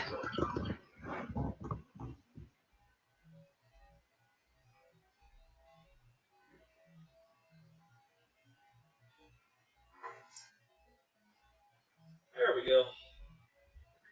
So, yeah, I couldn't buy anything like that. I'm just grateful that somebody gave that to us to give away, so that way that he'll have that when he's a little bit older here. You know, of course, as an infant, he's not going to be able to do that, but God knows once he hits 2 and he understands what his feet are for, and Yeah. He'll soon grow. So, yeah, we're just letting this run to see if I'm hoping any kind of updates happen here where we find out from Lena. Just nothing so far, but yeah. Where's Amber at? She's in the back room right now. She's having a hard time with a few things, and I know that part of this is because her grandchild's going to be born here soon, and she's worried about her daughter. And this is extremely stressful for her not being able to be down there. Again, I'd love to take her down right now. We'd have left like yesterday if we'd have known that this was going to happen. Somehow, some way we would have made it happen. I would have, sold a testicle or something, I guess, and try to make it work. But if we take Amber out of the country, her permanent residency would have to start, because we're in the process of still getting that done, which is, God, they're dragging their feet. She can't leave the country without it finalizing or start all over again. So say, can you not chase Amber's residency up? Well, I've already talked to my MP. They're doing what they can. It's still a matter of, and for people who don't know what an MP is, it's the members parliament. Yep. So, yeah. So it's they're like your congressman or your senator. So it's just a different way of looking at it. So I've already talked with him and said, hey, this is getting kind of ridiculous. Can we do something about this? Hello. So he's doing what he can, but even so, it's still a process of they'd lost the paperwork 3 times. So for us to actually have her leave and come back, oh God, that'd be a nightmare. Forget it. Thank you very much, Zach. I appreciate that. Well, you know what's nice, Rasmeen, is if you have fur babies, you can spoil them, though. You can spoil other people's grandchildren. That's another thing you can do. You can always be part of that. Yeah, so, we're going to spoil them a little bit, to say the least, because Lena needs to know what kind of a terror she was, and I'm waiting for those terrible 2s and tyrannical 3s when he learns how to say no. I'm going to be like, oh, this sweet, sweet wonderfulness. Say it again. Go ahead, Hunter. Tell her no. Yeah. Oh, yes. Yep. I'm going to love hearing that come out of his mouth when he hits that. And Lena's going to be like, stop encouraging him. Tell her no. No. She was no, your mom. in her later teenage years, because I didn't get Lena in my life until she was, I met her when she was 14. And then her mom and I got together and sincerely dated. And then a year later, we were married. So I didn't actually have her fully in my life until she was 15. But the last 4 years of her living with us when she turned 19 was difficult. She was a very troubled teen. Now she's amazing. She's doing everything wonderfully. I'm very proud of her. She's done a lot of good. She's doing a lot of good. And I think she's going to be a great mom. So it was very difficult, but I want her to understand what it's like with parents, and she's going to come to us and go, why do they always do this? Da, da, da, da. I think you're starting to realize now what we were talking about when we said, why do you keep doing this? And, well, you did it. So, yeah. And she had defiant disorder herself. So she was defiant to the point of, hey, do you want a PB and jelly sandwich? No. Well, do you want to eat anything? No. And then she'd be hungry and lie about it. She just wanted to defy you. At the moment, there were other things like, I want you to do the dishes. No. And it's like, wow. So when her son finally turns around to her and says no, I'm just going to be like, that must sting. Yep. Yes, Bingo. a noisy toy. Yes, noisy toys. God love you, Todd. God love you so much for that one. Yes, noisy, obnoxious toys that just are meant to torture the parent. Oh, yes, that's coming. I am going to make sure, because I know some things that my beloved stepdaughter hates. I know that she hates them with a passion. And I'm going to send them to her because even though my grandson's a boy, I'm going to probably see about sending him every Disney movie I can, and then make sure I stick in Frozen, because she hates that song. Let it go, let it go. Oh, God, yes, she hates it. And I'm going to make sure that that's slipped in there and have it. So, Grandpa and Grandma, they showed me this really great movie. It's called Frozen. She's going to be like, what? Yes, I learned how to sing. Let it go. Yep, we're going to do that. We're going to do that. We're going to get them singing those songs, because there's really nothing about, the gender of anything with that, because actually it's making a good point in the song, but still it's like, we're going to torture her with that one. There's a couple other things that she absolutely just despises, and she's like, stop it. And get her to realize that, yes, we're having our own little revenge in our way, because we're going to make him laugh. We're going to make him feel loved, and make him realize that he can do anything in this world that he wants to, as long as he's okay with it himself and makes his own decisions about it. And the same thing that I did with my son when I first talked to him, I did the same thing with Lena. I tried to talk to her about the fact, well, what do you feel about that? And made her responsible for her choices as much as I could. But she didn't want to have it. Yeah. Yep, just my boss asking me here.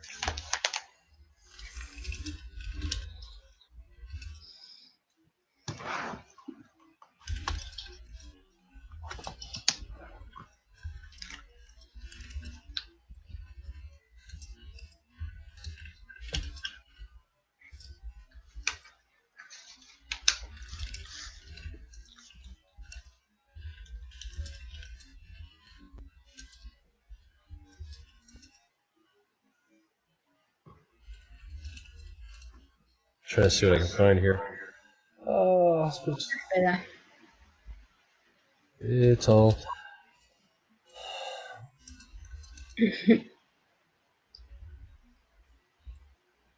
And he far easier now. Checking their phones. God, I have so much fur over my keyboard now. Yeah, well, it's okay. I love him anyway. So that's where we have that moment of taking the time to understand that with Lena right now and trying to find out what's going on, it's going to be hard for Amber. I'm trying to, put my words together as best I can, because I know she's probably having her own panic. She's probably watching horror movies or something like that to try and distract her mind as much as she can, because Lena's her firstborn. And moms do worry about their firstborn at times in ways we may not agree with it, but they do worry. So we're waiting to see what's going to happen here. I'm hoping anything might come up. I'll try and send another message on Facebook to see through Messenger and see if there's anything else.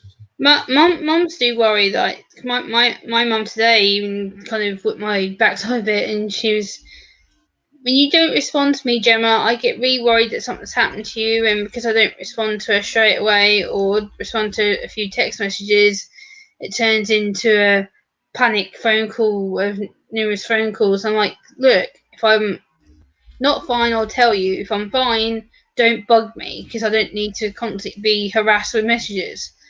So you can take it from me that I'm all right. So it's kind of, I have to tell my mum to back off a little bit. Yeah. But I know it's partly because I'm vulnerable. I get that. That's fine. But when it comes to being overloaded, it's just no, not good. Yeah.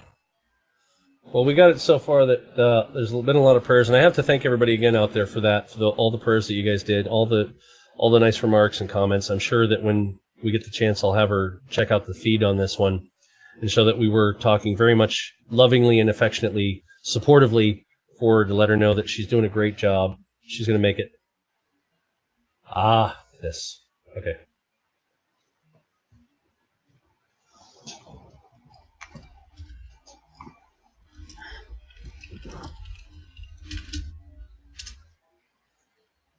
It's just my boss talking to me. He's actually very supportive on this one. It's been nice.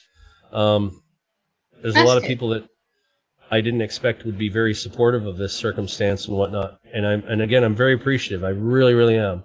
Mostly because, not for my sake or anything like that, but for Lena and Amber and Hunter. Once he's born and we get to, get some pictures and whatnot, I'll put those up and I'll put them up on the feed, and we'll deal with that as it comes. But it's just a matter of taking the time to see where it goes, what happens, how mom and the baby are. I think it's going to turn out really good. I don't have any bad vibes off of this or anything like that. The only vibe I have is that she's probably going through a pretty tough time in labor, because it's not easy. Again, I remember very clearly being told most women don't have rainbow and sunshines, roses and kittens put in them when it comes to labor. Usually it's the kind of thing of, you did this to me, and they're ready to throw the entire gurney they're sitting on right at the man that got them pregnant. So it is what it is. But I'm sure she's probably having her moments where it's a little difficult for her to go through breathing, having a time to where she's having to get rest, because I know that it goes in stages. I remember even with my ex-wife, even though it took her only 4.5 hours with my son, she had to do it in stages. 1 minute she's pushing, the next minute she had to rest. The next minute she's pushing, next minute. So it was an up and down thing. In the last 30 minutes, it was very, very rough on her. She also experienced what was called the Ring of Fire.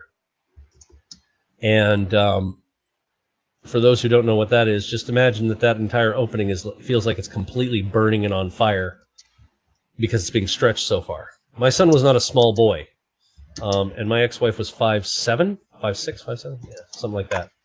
So she wasn't necessarily a fairly large woman, but my son was big.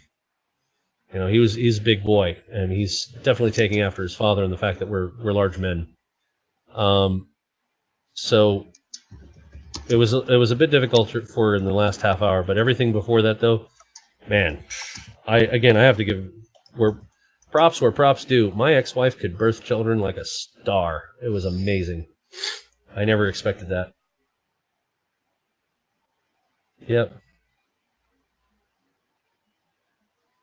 Yep, that's exactly at age 7. And it's the same thing as like doing the lamb chop song about this is the song that never ends, my friends. And it just goes on, and you're just like, I'm going to kill my mother and father for this. What are you doing? No!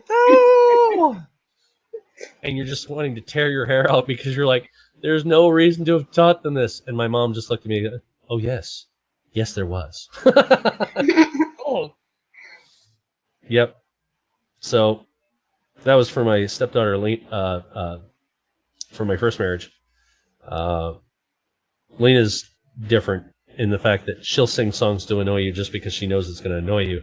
No, my first stepdaughter, unfortunately, that she was taught that song, and it just went on for hours and hours and hours, and I'm not even kidding. And it wasn't like she did it to, be whatever. It's just the fact that she enjoyed the song and loved it. I'm like, okay, I need to put my headphones on and pray to God I can turn the music up loud enough. So yeah. Anyway, so we're getting down to that time here. I'm probably going to have to end this so that way that I can get off here and see if I can kind of contact family or whatnot. We're definitely over 3 hours since. Yeah. It's about 3.5 hours since we actually talked, heard anything from her, and we haven't heard anything yet. So I'm gonna try and see if I can reach out to family, and I'll probably talk with Jen a little bit afterwards, see where we're going with this. That night, I still haven't eaten yet, so I need to make food and whatnot, and get myself put in check. So I guess what we'll do here right now is, because I haven't heard anything yet, I do appreciate your prayers out there, everyone. I thank you so much for being here. And in celebration of the birth of my grandson, Amber's first grandchild. Everybody, when you see her again, definitely give her all the loves and props of being a grandma for the first time. Let her glow in that moment. Let her just be absolutely so ecstatically happy, and share that with her when you see her. And she's going to be a mess right now because she's worried, and I don't blame her. But when she gets out there and she does her own thing about, being I'm a grandma and all that, just give her just love the heck out of her on it, and let her bask in this, bathe in that love, because she's never experienced this. For me, when I was 36, it wasn't about love. It was like, oh dear God, what did she do? She was 14 when she was pregnant, gave birth at 15. And I'm like, oh my God. So, but that was for my first stepdaughter. But this one, no, I'm proud of her. She's doing good. She's 22 and she's amazing. She really is amazing. Yeah. She's going to get it. But, so if you guys could just, again, keep her in your thoughts, prayers, just send a lot of good well wishes and everything like that when you see Amber. Love on her and let her know everything's going on. And we'll talk to you guys later. Thanks for being here. I appreciate it very, very much. We'll talk to you guys later. Bye.